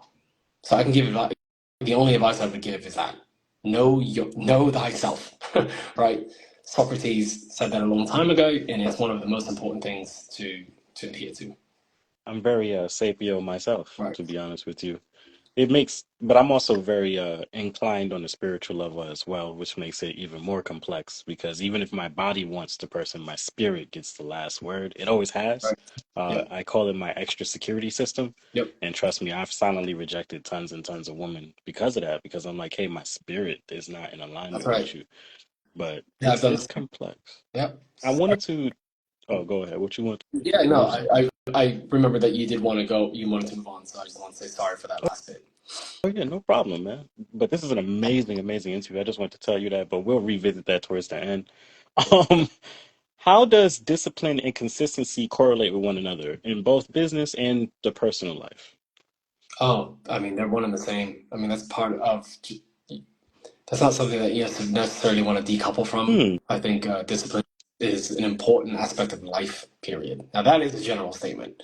Um, I think discipline is extremely important in life. I mean, it kept me out of loads of trouble, whether it was with women, whether it was getting into doing bad behaviors that would have put me in jail or altered my life in some sort of way that I didn't see coming. Hmm. Uh, if I didn't have the discipline, if I didn't stay even keel, this job would be a lot more emotional, right? Because it's there's a lot of ups and downs. It's yes, yes, yes, yes, yes, yes, yes, and then it can be no on the day where you thought you were going to get paid, right? So um, it's very important to just stay true to like what your goals are and what you have to do, and that goes in both your personal and your personal and business life. Absolutely. Mm. As far as disciplining my children, like what I pretty much do is I find what works for them and I stick to that. But that always changes. Each child is different and each child changes. Mm. There's no basic principle, right? So if you stick to one thing your whole life, you're really kind of giving. You have to be dynamic, bruv. You've got Mm. to like be able to adjust. But that is part of the discipline is knowing that and continuing to do it. Mm. Life curve balls at you. Part of the discipline is knowing, accepting, and even looking forward to it Mm. and staying true to that. So like, I stay focused, I keep my emotions at bay, don't really get too happy, I don't get too down about stuff. I very try to stay very much in the middle Mm. because that's where you get the really clarity of mind. When you get too emotional, you don't think straight. If you're not emotional enough, you're too ambivalent. Right. So it's again finding that happy medium for yourself. And Ambivalent? ambivalent means like you take too long to make Mm. decisions, Mm. or and indifference is also a problem. I don't really care for indifference at all. Indifference is where you just like, somebody slapped me in the face, but okay, well, I don't really know what to say about that. Right. That's a little bit being indifferent of things. Whereas for me, it's a very strong line of if you touch me, I don't live. This is gonna sound. You might not like this, but I am not with I'm not with Mahatma Gandhi. I broke from him with this whole eye for an eye will make the world go blind. I'm not an eye for an eye person because the way I measure it is I'm not a malicious person at all. I don't start shit with people at all. And what I do is I give a lot of people chances to stop it themselves. But if I get involved, you take my eye, I take your neck. Mm, Because I gave you chances. I gave you chances to stop. So that's how I approach the world. And I think I exude that energy. And that is part of my discipline, which is I don't walk around with a chip on my shoulder. I'm very respectful to people until they are not. I mm. give them chances, but I only give them a couple chances, and then I let it be known. And I don't just match their energy. I crush it. And so I think that is, to be completely honest with you, I haven't really had to even do that because I My think man people said I just decimated. right. I don't, and I don't, and I have no interest to be that person. But at the end of the day, I'm ready and willing to if it comes to it. So Mm, my discipline is it that's part of my discipline is that I stay even keel, and I rise to the occasion that is necessary. I treat a hoe like a hoe. mm, mm. I just wanted to say I resonate with what you're saying very well. For the sake of not getting too deep into, myself here, to be honest I with you, don't mind. I don't but mind if you do I, that though. So I am I am similar for sure. I just don't show the anger side as much as I used to. Like I don't just come out and be like, "Oh, when I was in Florida, I was a very angry person." When I first moved to Florida, oh my goodness, yeah, it's totally different. I tell people I've calmed down over the years because I learned like I can't continue exerting that energy. To be honest with you, when I get mad, it drains me. you're Like right. literally, it Yeah. drains me. Like I Yeah. feel Yeah. tired. Like I feel like Yeah. I was the Hulk. Like I just went Hulk and That's now exactly right. I'm back to Bruce Banner and I got to go right Right. to bed because, I'm tired, right? So I've learned to not have that affect me as much. Where then that plays into the what we talked about earlier, not necessarily turning the other cheek, but being the bigger man. It's a complex, still somewhat of a complex situation for me from time to time, but I'd rather go that route to a degree than do or see what I've already seen and kind of experienced in my life, especially with the amount of energy it takes from me. Yep. I wanted to then take a turn into a different part of the interview, and I think this is a part that a lot of people are actually curious about, for real, for real. Um, can you inform us? And I know you said it before, but we want to isolate this story. Can you inform us about what caused you to have two different personalities? And please feel free to share as much as you want to, or as little as you want to. I know this could be a sensitive topic. Yeah. So, I don't really have emotions anymore. So this is not, I don't even know if it's sensitive. Like I can't tell sometimes if I'm stressed or excited. Like I can't really tell. I think the way I best say this is that I had two mates of mine who I loved and trusted very dearly. But I have a history of psychological and mental abuse, emotional abuse throughout my entire life. Um, so I had a teacher who didn't give me, I was a straight A student throughout my life up until sixth grade, where the teacher, she was very racist, Southern Virginian. She wouldn't give me anything more than a C no matter what I did. And my parents, being good parents, were addressing this, but every time they would, she would intensify. So I would be telling my parents the things that she would be saying to me or what she was doing. They, being good parents, would address it, and it would make it worse. And it got to a point where I stopped doing it. I was maybe 11, 12 years old. I don't really know. Actually, 10, 11 years old. I have no clue. But it got to a point where I had to stop telling them because she kept getting worse. And I remember one time we were doing a play. I think it was Macbeth, and she made me the fool of the play Mm, because in her stupidity, she didn't understand that the fool is actually the smartest one in the fucking play. But whatever. mm, Um, that's the dichotomy of the fool. He's actually the most intelligent person in the entire room, but nobody listens to him because of the way he acts and how he talks in riddles. That was the dichotomy of the fool in Shakespeare. mm. So, It does. but she made me the fool just so that way she can call me that. So she would say, Troy, say your lines. Chris, say your lines. Jason, say your lines. Christina, say your lines. Fool, say your lines. Right? We had to play.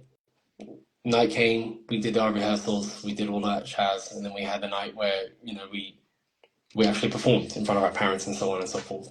It had just rained. I don't know, a few hours prior to. And so we all changed. Every time we changed, we went outside to tents in order to change.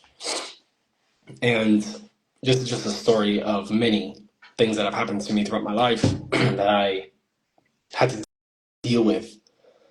So when I went outside to change, she came into the tent and she took my clean clothes and threw them in the mud. And so at this point, I was getting, again, afraid to tell my parents of what the things that she was doing. And so I had to get in a car with my muddy clothes. And then I got in trouble with my parents because I told them that I was playing in the mud. You know what I mean? So, like, I have a long history of taking other people's abuses, making excuses for them, and then taking the traumas that come with it as it's my fault. So I get punished for being mistreated. And so I have a history of doing that to myself. Up until, so I mean, it would take us all fucking week for me to go through all of the things that I can remember. By the way, none of which I could have told you 10 years ago. I completely forgot about these things until the situation with Joseph and Rufin happened. The way this unfolded was as I was studying for my DAT, I needed a refresher in my chemistry.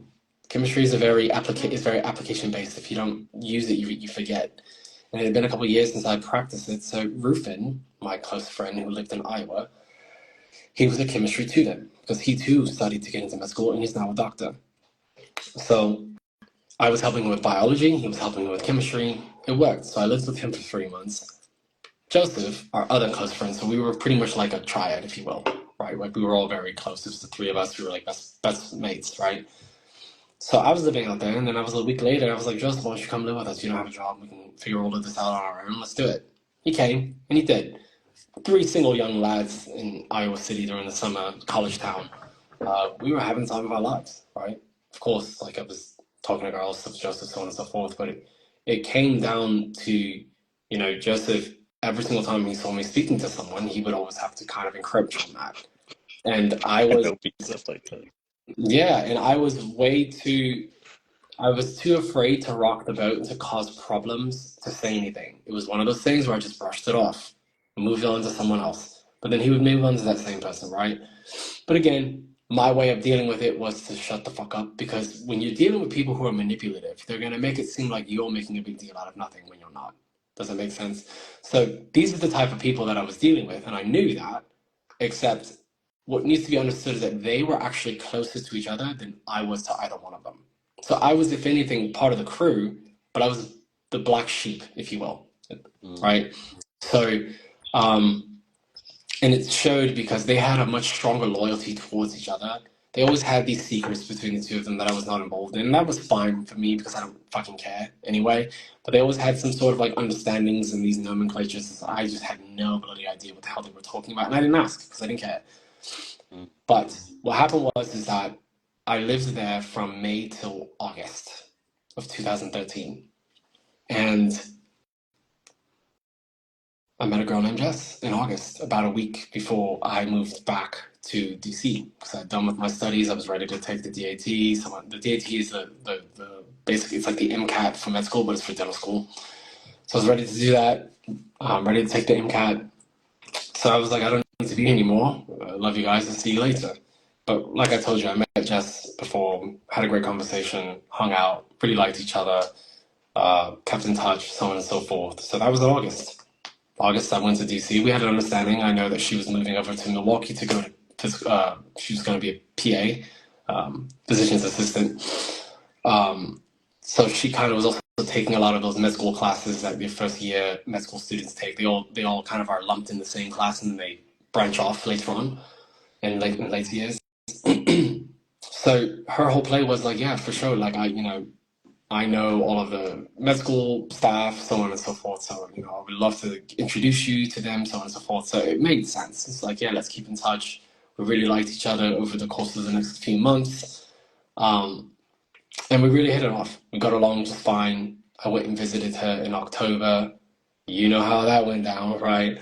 So met her in August, didn't see her in September, October, right? And then November didn't see it. December didn't see her. But in January, end of January, February, I flew out to Milwaukee and saw her again, right? In between this, now Joseph is from Milwaukee. His family's from Milwaukee. That's where she was at. Okay. So when it comes to everything, he was still in Iowa City with Rufin. I was in DC. Jess was in Milwaukee. Uh, she messed up at some point by sending me a picture of her and Joseph, and his hand was a little low, if you understand what I'm saying. It was like think of a prom picture, but his hand is low, right?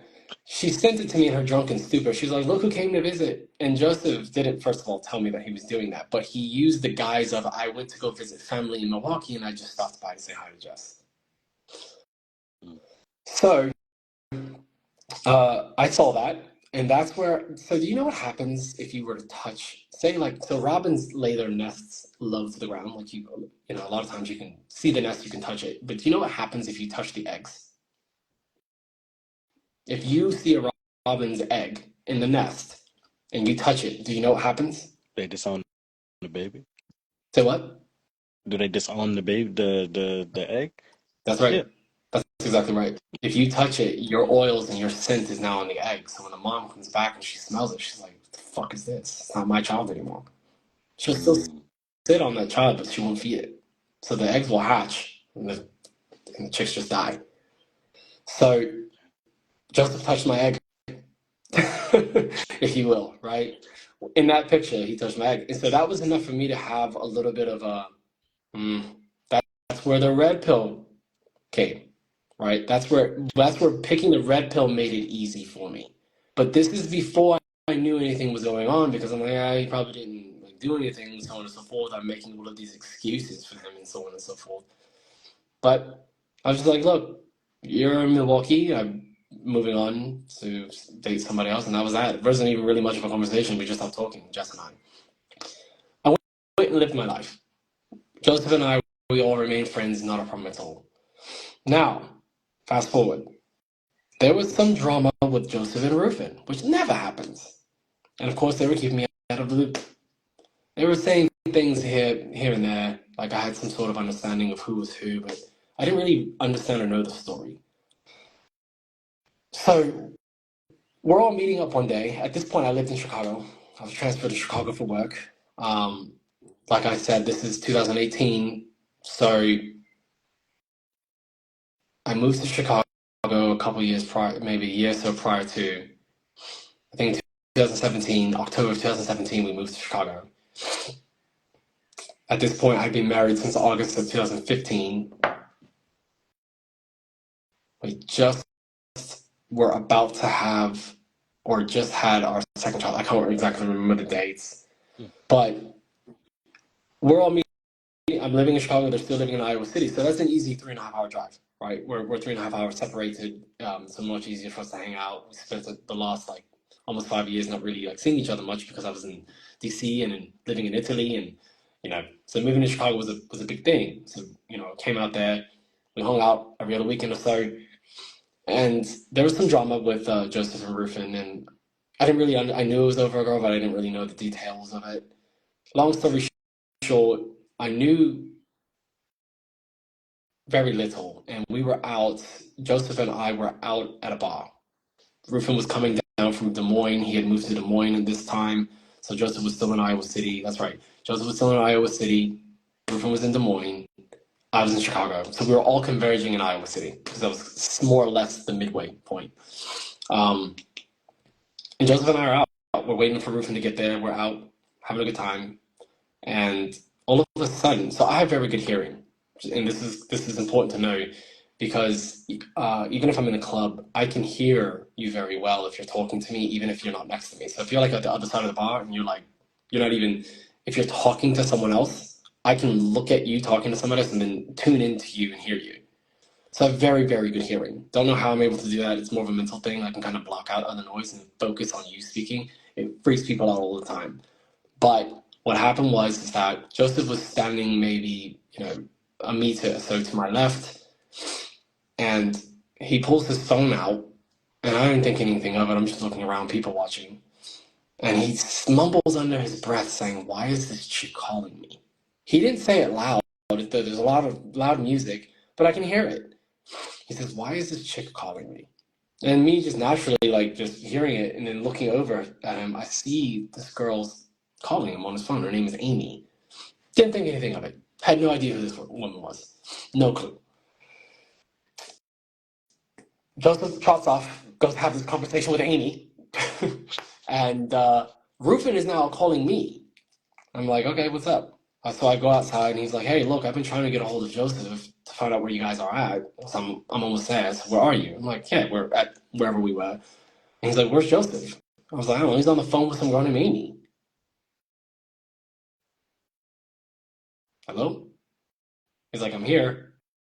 I was like, okay, where are you? He's like, are you fucking serious? That's what he said. I was like, what's going on? He was like, he's on the phone with Amy. I was like, yeah. He's like, I'm not fucking coming. He just hangs up. I'm like, it's like, all right. So I called my wife. I'm like, I don't know what the fuck's going on. But Rufin just called me. Something to do about Amy. I told her, like, what happened.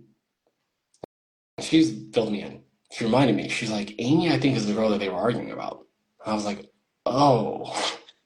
Long story short, the story with Amy is the same story as Jess. Wow. So Joseph, what happened was that Rufin was dating some girl named Amy. Joseph hooked up with her. And the way Rufin found out about it was pretty fucked up. He and Amy stopped dating. She wanted to get back with him. He denied her. And what she said to him in front of their entire class was pretty fucked up. She's like, oh yeah, well that's why I fucked your best friend on your couch when you were sleeping in the room with your son. That's what she said in front of everybody. She was talking about Joseph. She wasn't talking about me, of course. So this was the drama that he and Joseph had that I didn't know about. Up until so the deal was, if she ever contacts you again, you let me know, yada, yada, yada. He's still dealing with her. So I basically was this ill-informed informant. I basically told him, without really knowing, that Joseph is still stepping out behind his back and hooking up with Amy. It was in his anger a few weeks later that Rufin told me, you need to go ahead and ask him about him and Jess. Come to find out, the whole entire time that Jess and I were dating, again, we weren't boyfriend and girlfriend, but dating. So I met her in August. She came down to Iowa City in September for homecoming. She and Joseph hooked up. October, I saw her in Chicago. November, December, Joseph was visiting his family in Milwaukee. January, February, I saw her. March, April, May, she saw Joseph. So she's going back and forth between me and Joseph every other month, telling me she loves me, wants to be with me, wants to have a family with me, wants me to live with her, wants to get me into med school so that way we can make this work. And Joseph, in the meanwhile, is telling me how much he loves our relationship, is hoping for the best of us, and is even helping me pursue her. So if I went and visited her in Milwaukee, he was sending us restaurants to go to and paying for it. You guys want to go to a Milwaukee basketball game? Here's tickets for you guys. Gift on me. He's helping me pursue her, knowing that he's fucking her, knowing that I like her. And Rufin knew the whole time.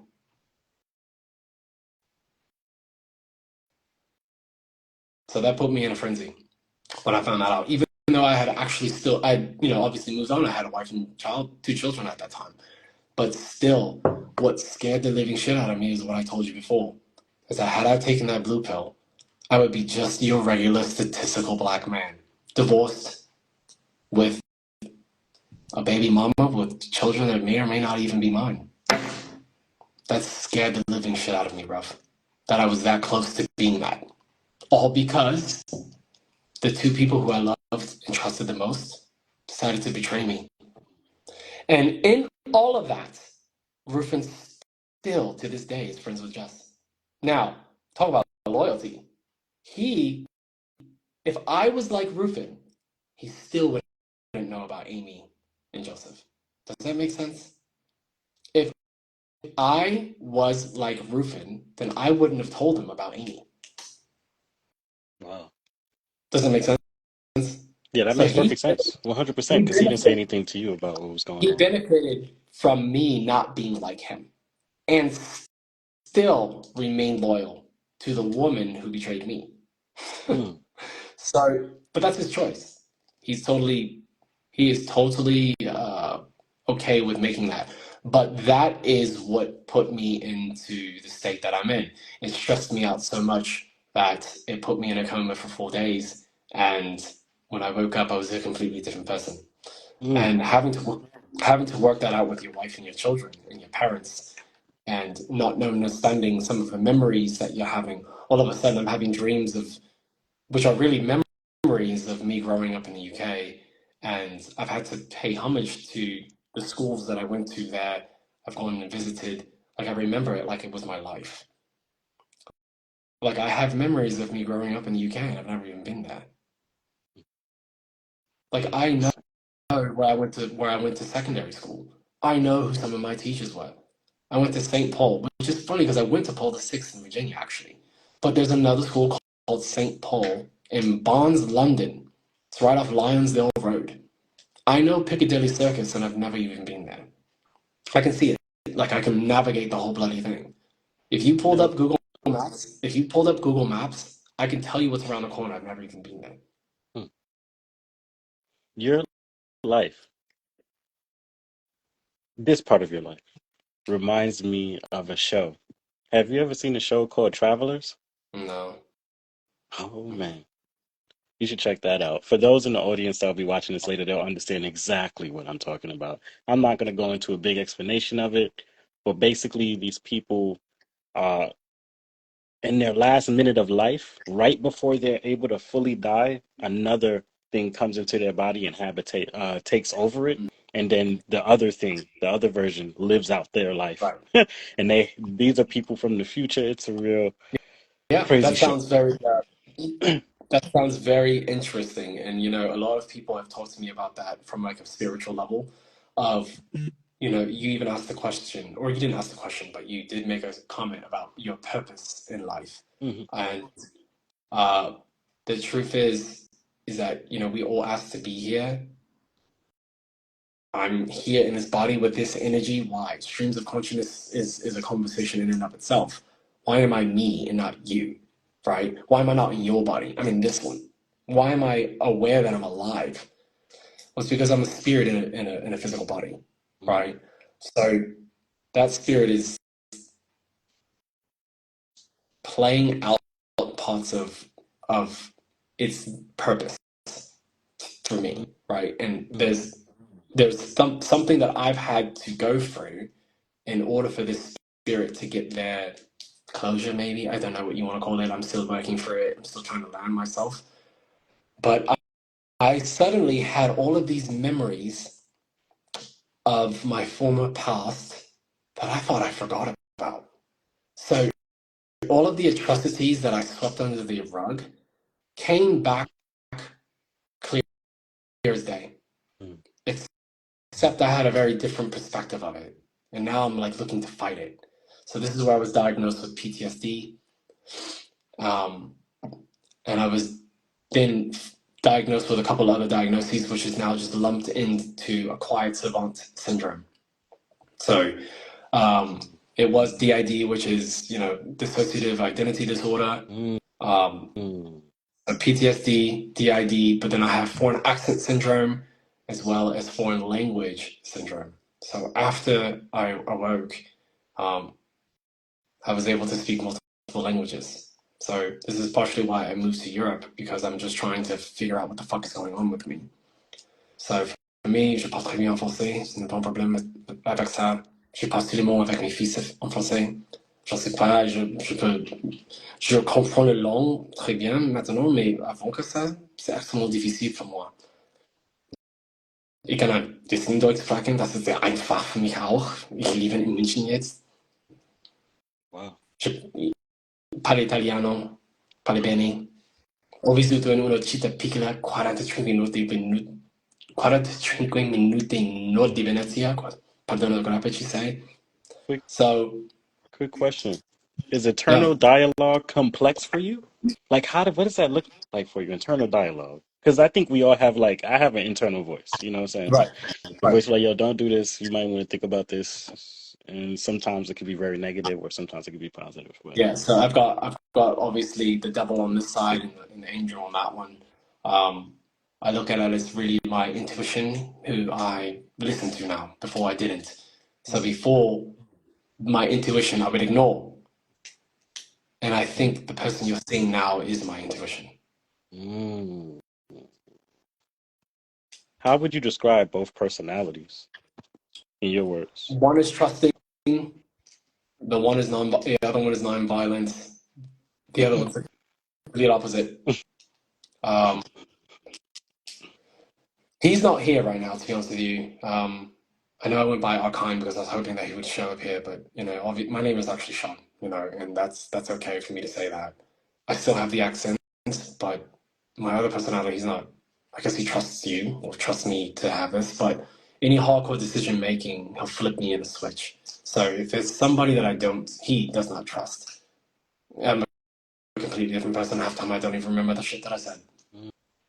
Mm, And so he's pulled a lot of memories to remind me, and it's been a struggle. Um, he doesn't drive. I do the driving. Uh, mm, I do the disciplining, right? But when it comes to dealing with people who I don't trust, or who he doesn't trust, I guess I should say, he then takes over, and I really just don't have a lot of power to overturn it. Half the time I don't even fucking remember. So, I will say a lot of things. A lot of it comes out in my dreams, and a lot of it comes out, and this is where like my wife was starting to realize some things were going crazy because like I would wake up and like I would all of a sudden have this British accent, and I had a complete different understanding of life. And I'm asleep, but I'm explaining things to her. She got to the point of shit, just write it all down. Because when we would get up in the morning, we would talk about it, but I had no bloody idea what you're talking about. So she started recording me. I went into therapy, and they said that I found a therapist who had dealt with someone like this before. That's where I was diagnosed with PTSD as the parent diagnoses. DID is a split personality, and she's dealt with both Arkhein and myself. From what I understand, Arkhein is not only just like more aggressive, but he's not as nice. He's a lot more raw, I'd say, and it comes and goes. I don't really have an understanding of it yet.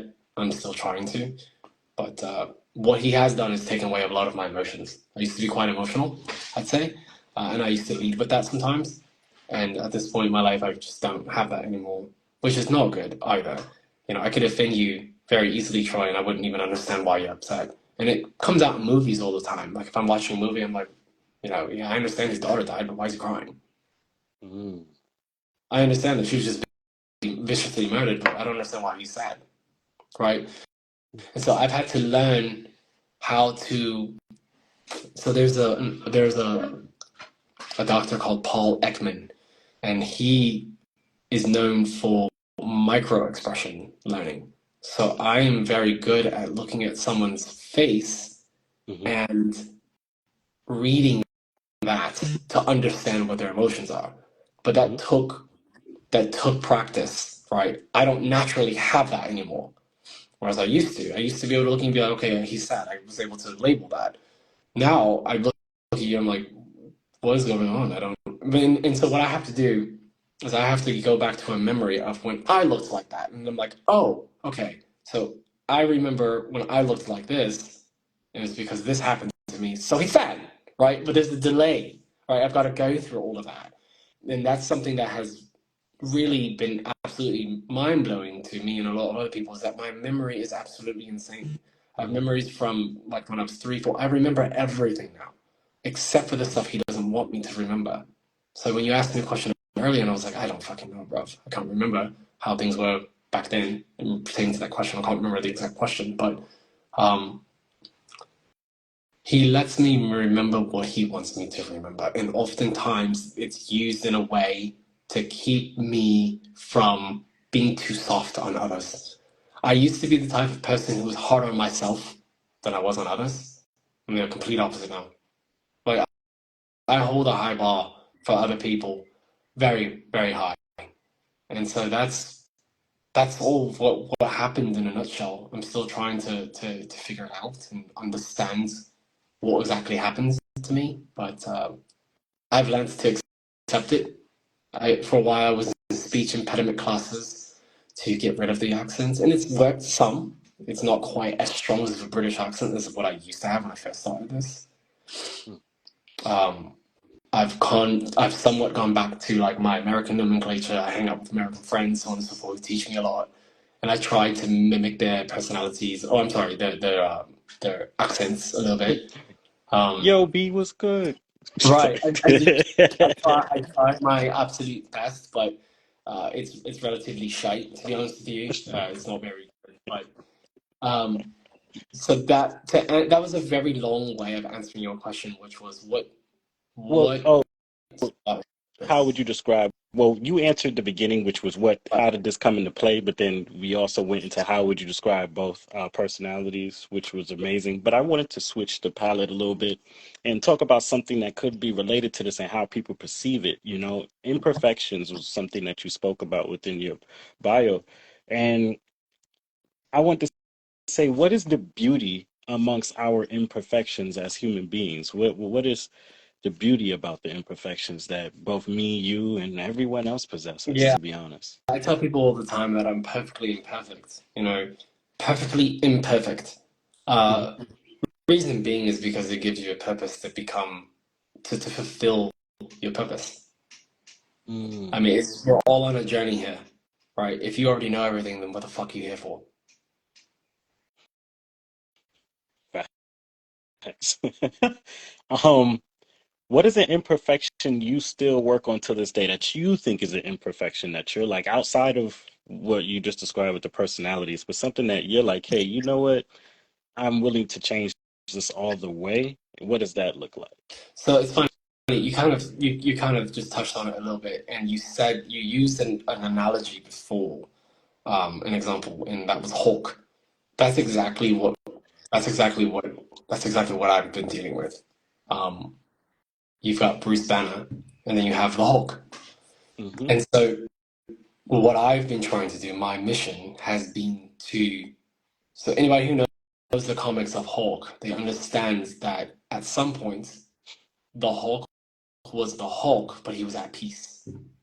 So, Mm, he remains the Green Giant, the Green Monster, if you will, but he was at peace. He was no longer the angry Hulk that you saw just bashing and smashing and stuff like that all the time. And so, what I have realized my imperfections lie is that I'm still what I would say a baby snake. A baby snake is dangerous than an adult snake. Is more dangerous than an adult snake, right? You understand mm. why? So if you get bit Because by it lacks self-control in a way. Like it doesn't know exactly when to strike and when not to strike, and when to coil and when not to not coil. necessarily when to strike and when not to strike, but how much venom to release. Mm, So like a baby venomous snake, you have a higher chance of dying than if it was an adult because they release all of their venom or close to it. And so you have a lot more venom running through your veins than or through your blood than you would if an adult snake bit you because an adult snake knows I only need this much and then it'll die, right? The animal will die. But a baby snake doesn't know that. So they just bite, they release everything. So there's just more venom in your body. So I'm still, I think, in that baby venom phase, um, mm, where if somebody crosses me, I really go hard. I become Hulk, and that's that. And I leave a lot of damage in my path. mm, So that's where I would say my biggest imperfection is. And what I need to learn to do is to become Hulk at peace. And mm, I'm working through that. But that's my biggest, I'd say, imperfection at the moment is uh, knowing how to tame the beast. Mm. I'm trying to Before I think do of too an much. imperfection. Trying to think of an imperfection that I have right now, because I just don't want you to say it and me not, at least say something like back to that. You know, I think I think my imperfection is actually on the opposite sometimes, because I'm really trying to get that equilibrium. So sometimes I feel like I should not strike physically, but every once in a while I feel like I would want to. It's hard to get this perfect to be perfect, to be honest, but it's just being a little bit more stern in certain areas, a little bit more stern, because I'm Yep. very stern as it is already in a lot of different spaces, and I have things balanced very well, but I want to learn how to be a little bit more stern in certain situations, and then also I would like to, in terms of gathering a team together, I want to have patience, but a equilibrium again of patience and sternness when it comes to developing a team for both human and my parent hub, the Ghost Yeah, you Project. need that. You need that. You need to be. You need that if you're gonna have your own business. You've got to be stern. Before, Um, Before we go on, I wanted to make something really clear to the audience that my situation with Joseph and Rufin isn't what put me in the state that I'm in now. Like I said, this has been a long interview, so I don't expect for you to remember everything that I've said thus far. So just let me sum it up for you. Joseph and Rufin, again, they were the straw that broke the camel's back. They were mm, just the final. They were the final. It was the last straw. I don't have to elaborate on that. I hope everything that had led up to my life, to that, everything that in my life led up to that situation is what then came back as a memory to me. Except I'm remembering all of the atrocities that happened to me throughout my life in a very vivid mm, way. So mm, it's not just the memory though, it brought back the emotions of the time. So here I am trying to address someone from 20 years ago who said something fucked up to me. Does it make sense? hmm I'm sitting here looking for Miss Clark in the yellow pages, or the one who I told you guys earlier, who threw my clothes in the mud and who was racist and wouldn't give me anything more than a C. I'm mm, looking for her so that way I can address the things that she's done to me, because that was my problem. I never addressed the atrocities at the time. I always just swept them under the rug, thinking I was being the bigger person. And then that volcano blew. And mm, all of these memories came back. And they came back with a vengeance. And that's where the PTSD comes from. Because now I'm hearing and I'm seeing myself and I'm seeing the world, and everything is translating completely differently. I don't see it as like the veil is come off. I see their true colors and I understand it as that. Now I need to fucking say something. But I can't. I can't. I can't go back to what Marcelo did to me 20 years ago when we were youths at secondary school, because he doesn't even fucking remember. He has no idea what I'm even talking about, mm, right? So that's also part of the problem, is that like I'm like trapped within myself with all of this anger and all of this new information that I have and new understandings of things that have happened to me throughout my life, but I don't have anybody to address it with. And so I just wanted to make that very clear that, it wasn't one situation that happened. It was a lifetime of mental and emotional abuse from women that I've dated, from friends of mine, from family members, so on and so forth, and teachers, especially teachers. And finally, these memories came to pass. And when it did, it happened all at once. And, it was tough. It was very, very tough to deal with that. And so, you find yourself trying to deal with this new understanding of life, and all of a sudden nobody knows who you are anymore because you're just not the same person. So mm. I just wanted to make that as like clear to the audience that I wasn't mad. It's not about Joseph. People will very quickly want to say um, Sean was mad because Joseph hooked up with some girl he liked. It wasn't that. It was how he did it. Had they both said like, "Hey, we like each other," I would have probably been like, "Fine, I'm moving on then. Do your thing." But the way it was done was what really bothered me, and so I just wanted to make that very, very clear that it was not just their situation that led me to have this change in DNA, it seems. It was a lifelong of these exact same problems that I never addressed. And finally, my fucking spirit was just like, I'm done with this shit. I'm taking over. And he did. Mm, mm, mm. I Yeah. wanted to take the conversation a different way. Thank you for the clarification. I really do appreciate that. But there's one thing I feel like we haven't spoken about. And so I'll go ahead and say, in your opinion, what is the most important value that holds families together based upon your experience? Honesty, integrity, Mm, respect, patience, kindness. I know you said one, but it's impossible to whittle it down to one. It really, really is. It just, one thing that I think has been a common thing with me is that I try to stay away from generalizations because what works for me may or may not work for you. mm-hmm, And that's just the God's honest truth is that it's really just finding who you are. It's knowing yourself and understanding your purpose and aligning yourself on that path and accepting it. I hardly stress about shit, bruv. If I mm, I don't stress about what I can't control. What's the fucking point? What's the point of stressing about something you can't control? And if you can't control it, then fix it. So why stress? It's like stress is a good thing, and it's not to say that I never do. I just view it as an impetus for me to do better, right? If I'm stressed out about something, then I fix it. If I can. If I cannot, and then I don't have stress. mm, And if I can't stress about it, then what's the point in stress? I mean, if I can't fix it or if I can't control it, then what the fuck's the point of stressing about it? Something I can do.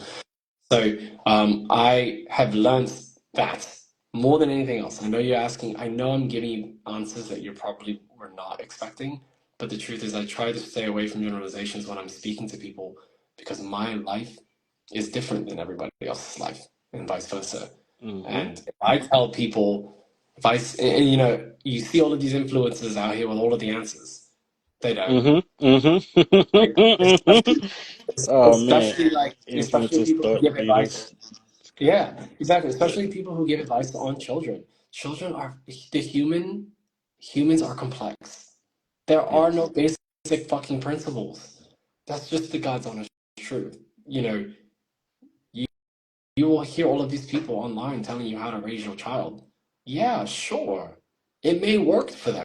And there may be children out there that their advice works for. But if it doesn't, then it doesn't make sense to do it. It Mm-hmm. doesn't make sense to heed that type of advice. Listen, I wish I could just say to my children, "Hey, this is the first time I'm going to say it, first and only time I'm going to say this. Don't fucking touch the hot stove, bro."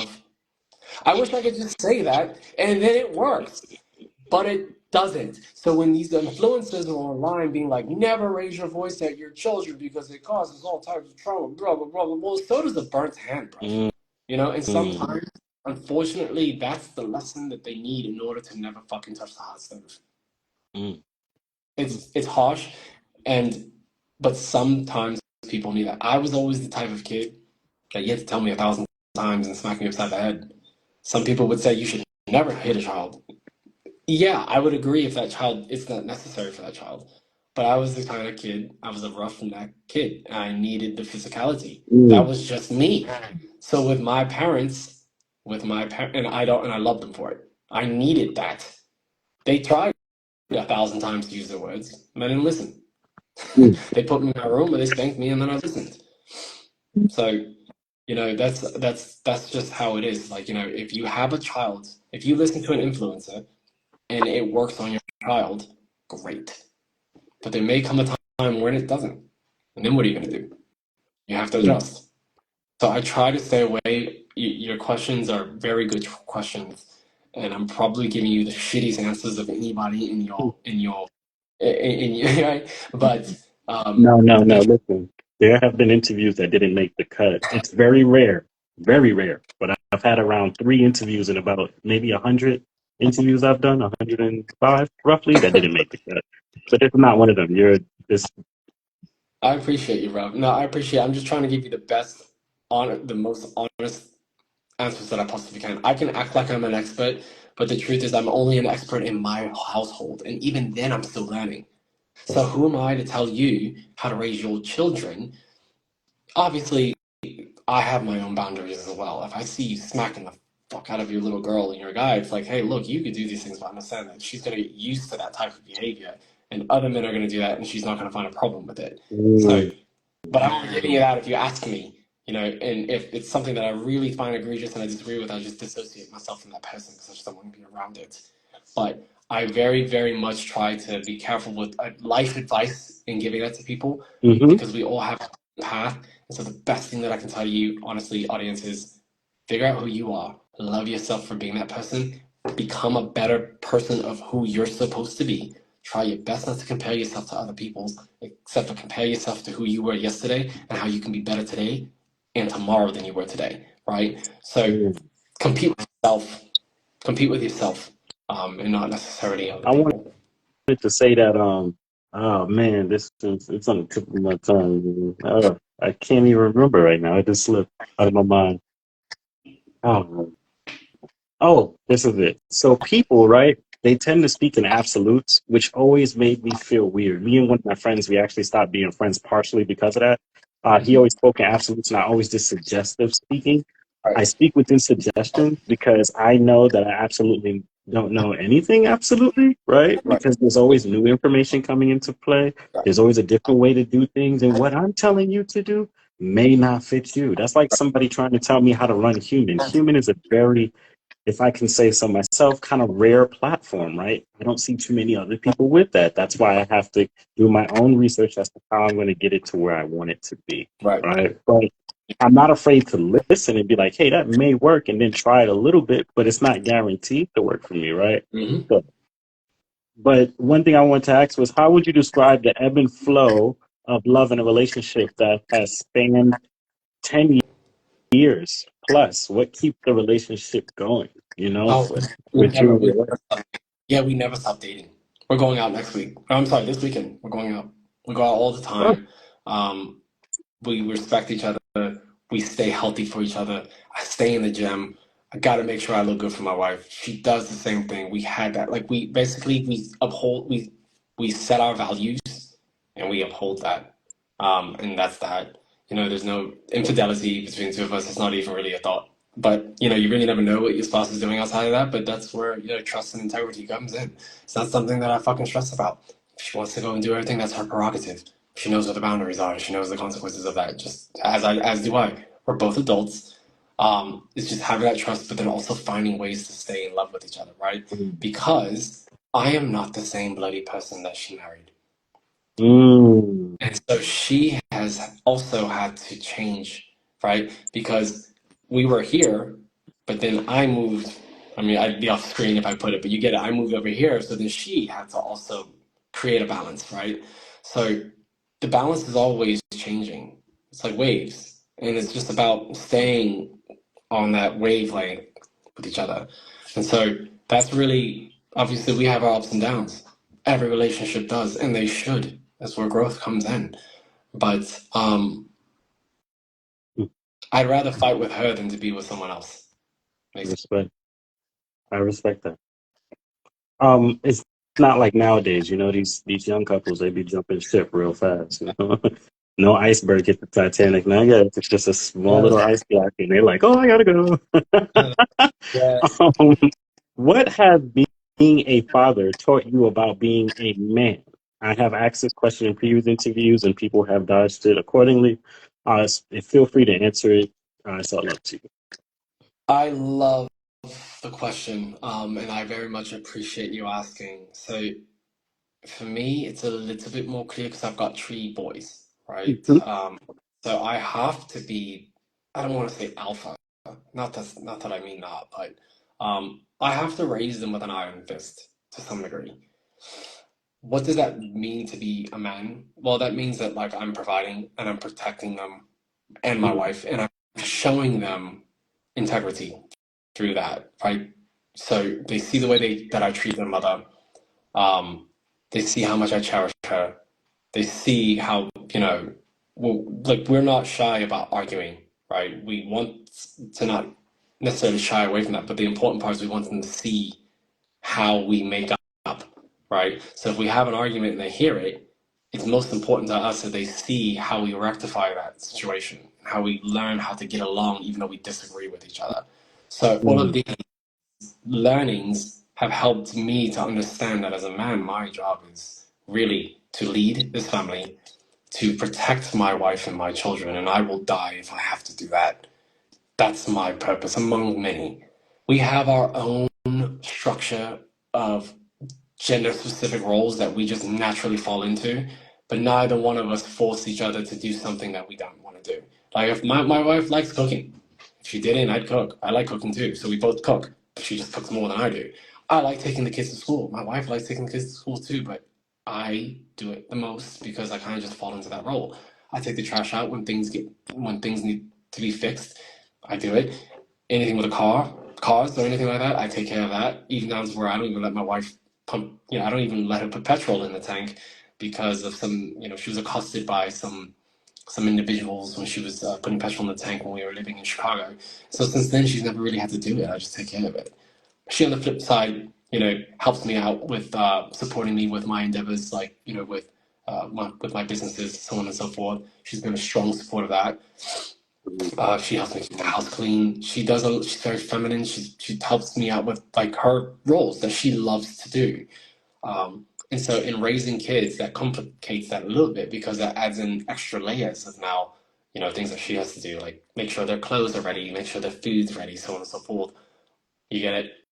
So, rearing my children, knowing that I have to be strong, somewhat stoic, responsible, useful, and showing them how much I care about their mother and how much I respect her, to me, defines what it's like um, to be a healthy male in this world. I do not stray away from leading.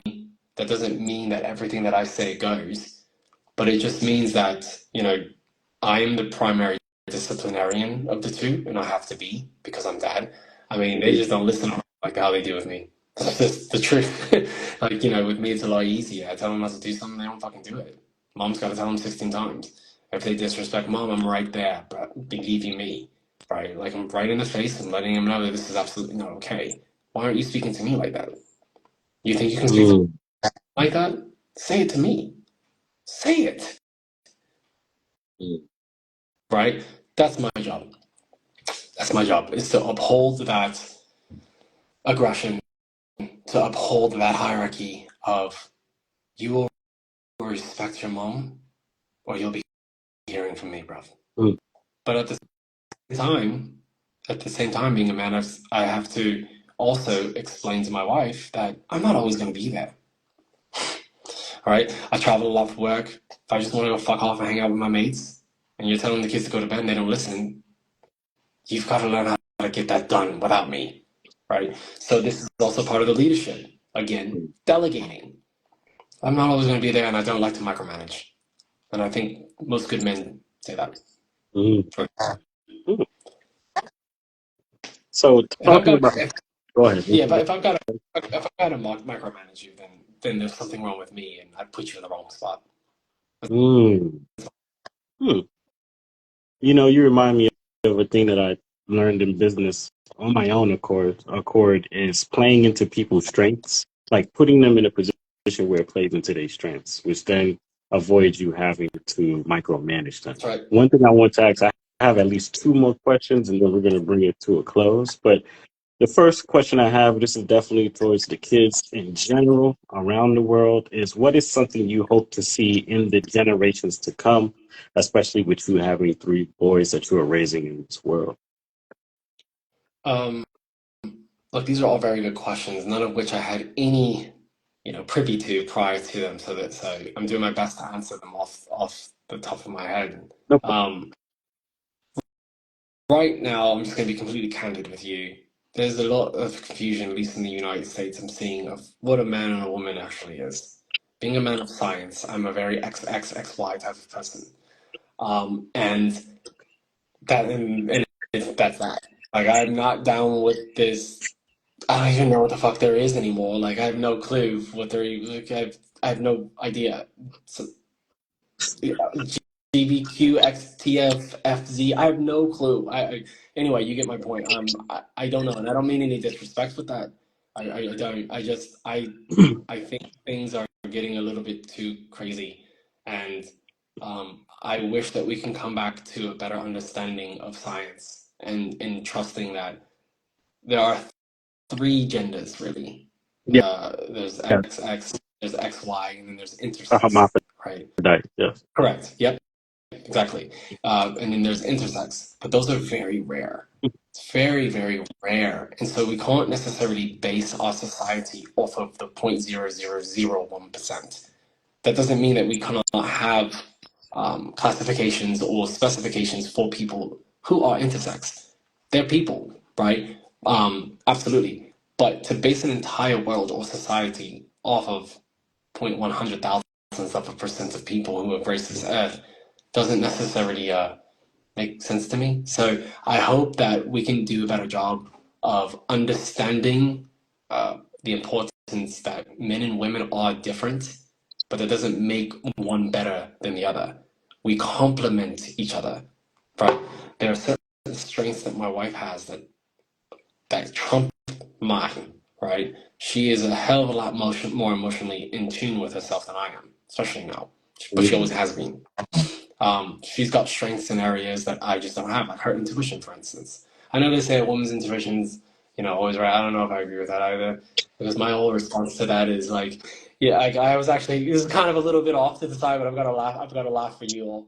Like my mom, my mom and my aunt were talking about how their intuition is all blah blah blah blah blah. Mind you, my aunt has had like two failed marriages and all types of shit, so she's not necessarily the type of person that I'd like to listen to when it comes to how to maintain a marriage or anything of the sort. So she's telling me how her fucking intuition's so great. I'm like, your intuition is trash, and most of them are. There's no such thing. And she, of course, that caused a huge problem. Who am I to say something like that? And I just responded with, if your intuition was so good, then how couldn't you couldn't tell that all the men that you dated weren't shit in the beginning? Yeah. Like, why did it take you years to figure that out if your intuition was so good, right? And the thing is, I'm speaking about myself, right? I'm speaking about all the people that I've talked about throughout this whole entire, this whole entire conversation. That also applies to me, just not necessarily that does apply to me with some of the women that I've dated as well. But Mm. um, but at the end of the day, my wife has she is actually pretty strong with that. So she's actually a lot of my personality I've emulated from her. I trust my intuition a lot more. She's much stronger than that, and I am. But Mm. I am stronger physically, right? I'm more adept at taking care of physical threats than she is. And so that's my fucking purpose. Mm. If this was flipped in our generation, or if this was flipped in our relationship, what the fuck's going on? So, what do you mean? There's a noise outside and my wife is the one going out there? What are you talking about, bruv? So, you mean to tell me that, like, there's a man breaking into the house and my wife is the one that goes and fights the guy? How is that going to work, bruv? Let's just be real here, right? So, Mm. I think one thing that I would like to see is that just this general um, understanding that men and women are complementary and we men have certain strengths and women have certain strengths, and the point is that one of us is the yin and the other one is the yang, Mm. and that's the point of us. That's the point of our existence. We're not supposed to be the same. We're not anatomically the same. We're not psychologically wired the same. We're not emotionally wired the same. But this is a good thing because you're supposed to find your piece of the puzzle. Your piece. You're supposed to find your piece, and that is where I think you know marriage and kids and all these things are beneficial. Mm. But let's also be honest, that's a societal construct. And that came Mhm. about, that came, yeah, I personally don't think that, humans are meant to be monogamous creatures, especially, Mm. That's a good conversation that I can't wait to have on a different time frame. okay, we'll get to that But that is on a different that's interview. actually good. I've actually challenged people. I was like, are we meant to be mono or poly? Because the way a lot of these people that are in relationships kind of play one another, I'm like, I feel like people are around each other for a certain amount of time. And then it's like, okay, and I think in a weird way, nature, I think that's the way it is. But because we don't want to die alone, which you most likely will die alone regardless, Because we don't want to die alone, we're like, yo, we got to be monogamous, and then on top of that, because for kids, right, it's the glue that Yes, sticks the nuclear family together, right? So I understand why monogamy was pushed to the forefront, you're but saying everything I simultaneously, would have said. I agree. I'm in concordance with that. I think it's for the kids. It makes complete sense. But yeah, go ahead. but I'm then on listening. top of that, I think now here goes where the village raised a kid. The poly could be depending on the maturity of those relationships. See, what happened was people took poly and you kind of weaponized it and use it just to dip in and out of a lot of different situations and then say, I have the freedom to do so. Yeah, But I think there's a mature level of poly that is not practiced and commonly known. And so you have a lot of people running into the toxic habits or toxic traits of what poly can be instead of the healthy traits. And so it has this bad rap. But I'm that's ex- still, till this day, investigating that. But yep. without further ado, my last question to you, actually, I will make this the second to last question is how, Okay. how can us as humans change the world for the better, you feel like, in your opinion? Smoke weed. This is coming from someone who's never smoked weed before, but I think if the world leaders got together and smoked weed, we would fucking all get along a lot better. It would be more pace, more peace. And for real, the last question I do have, though, the same as every interview, for those who watch my interviews already know how this is going to go. But what does being human mean to you? That's a good question. Um, what does being human, mean to me? Mhm. Aside from the obvious anatomical genome perspective, um, I think that's a very good question. I don't know. This might be the first question that you've stumped me on this entire interview. It's a very deep question. Honestly, one that I think is better fit not to answer so quickly, but I'll do my best. Um, I mean, without sounding so fucking cliche, fulfilling your purpose is what we all are here to do. Whatever that is, each person is different. Some people have their purpose fulfilled within the first 5 minutes of them being born, unfortunately. You know what I Mm, mean? Some people are centenarians, right? Where they live to be over 100 years old. Finding your purpose in life and living with empathy, respect, honor, and love, for however you define it, I think is what it means to be human. But mainly, you are here for a reason, and it's important for yourself to figure out what that is. Don't rush it, but just be cognizant of it. Um, to me, what it feels to be what it means to be human is to fulfill all of that and to do it gracefully and peacefully. mm, mm. Fulfillment, indeed. Right. I wanted to say Yeah. here and say thank you for coming on. This has been an amazing interview. I mean, you were 100% yourself, which was just amazing. um, if you have any last words, please feel free to say them. And if you would like people to find your company, please feel free to let people know. I already know that you do not like social media presence, which is fine by me. But at least the company, you never know who may watch this and want to use the tool that you are, crafting in this world. So. Yeah, like I said, thank you all for tuning in. Anybody who's watching this, I know it's been a long time. I hope it was worth your time. Honestly, you know, the company I mentioned it before. It's crimson, like the color stock, like stark in German means strong. Um, STARK, so Crimson Stock. We are basically the tender for businesses. So we get businesses to collaborate, and we do that. So, but yeah, no, I appreciate this interview. Honestly, Troy, this was amazing. Thank you very much for having me on. I appreciate Very you well. having walked down this path.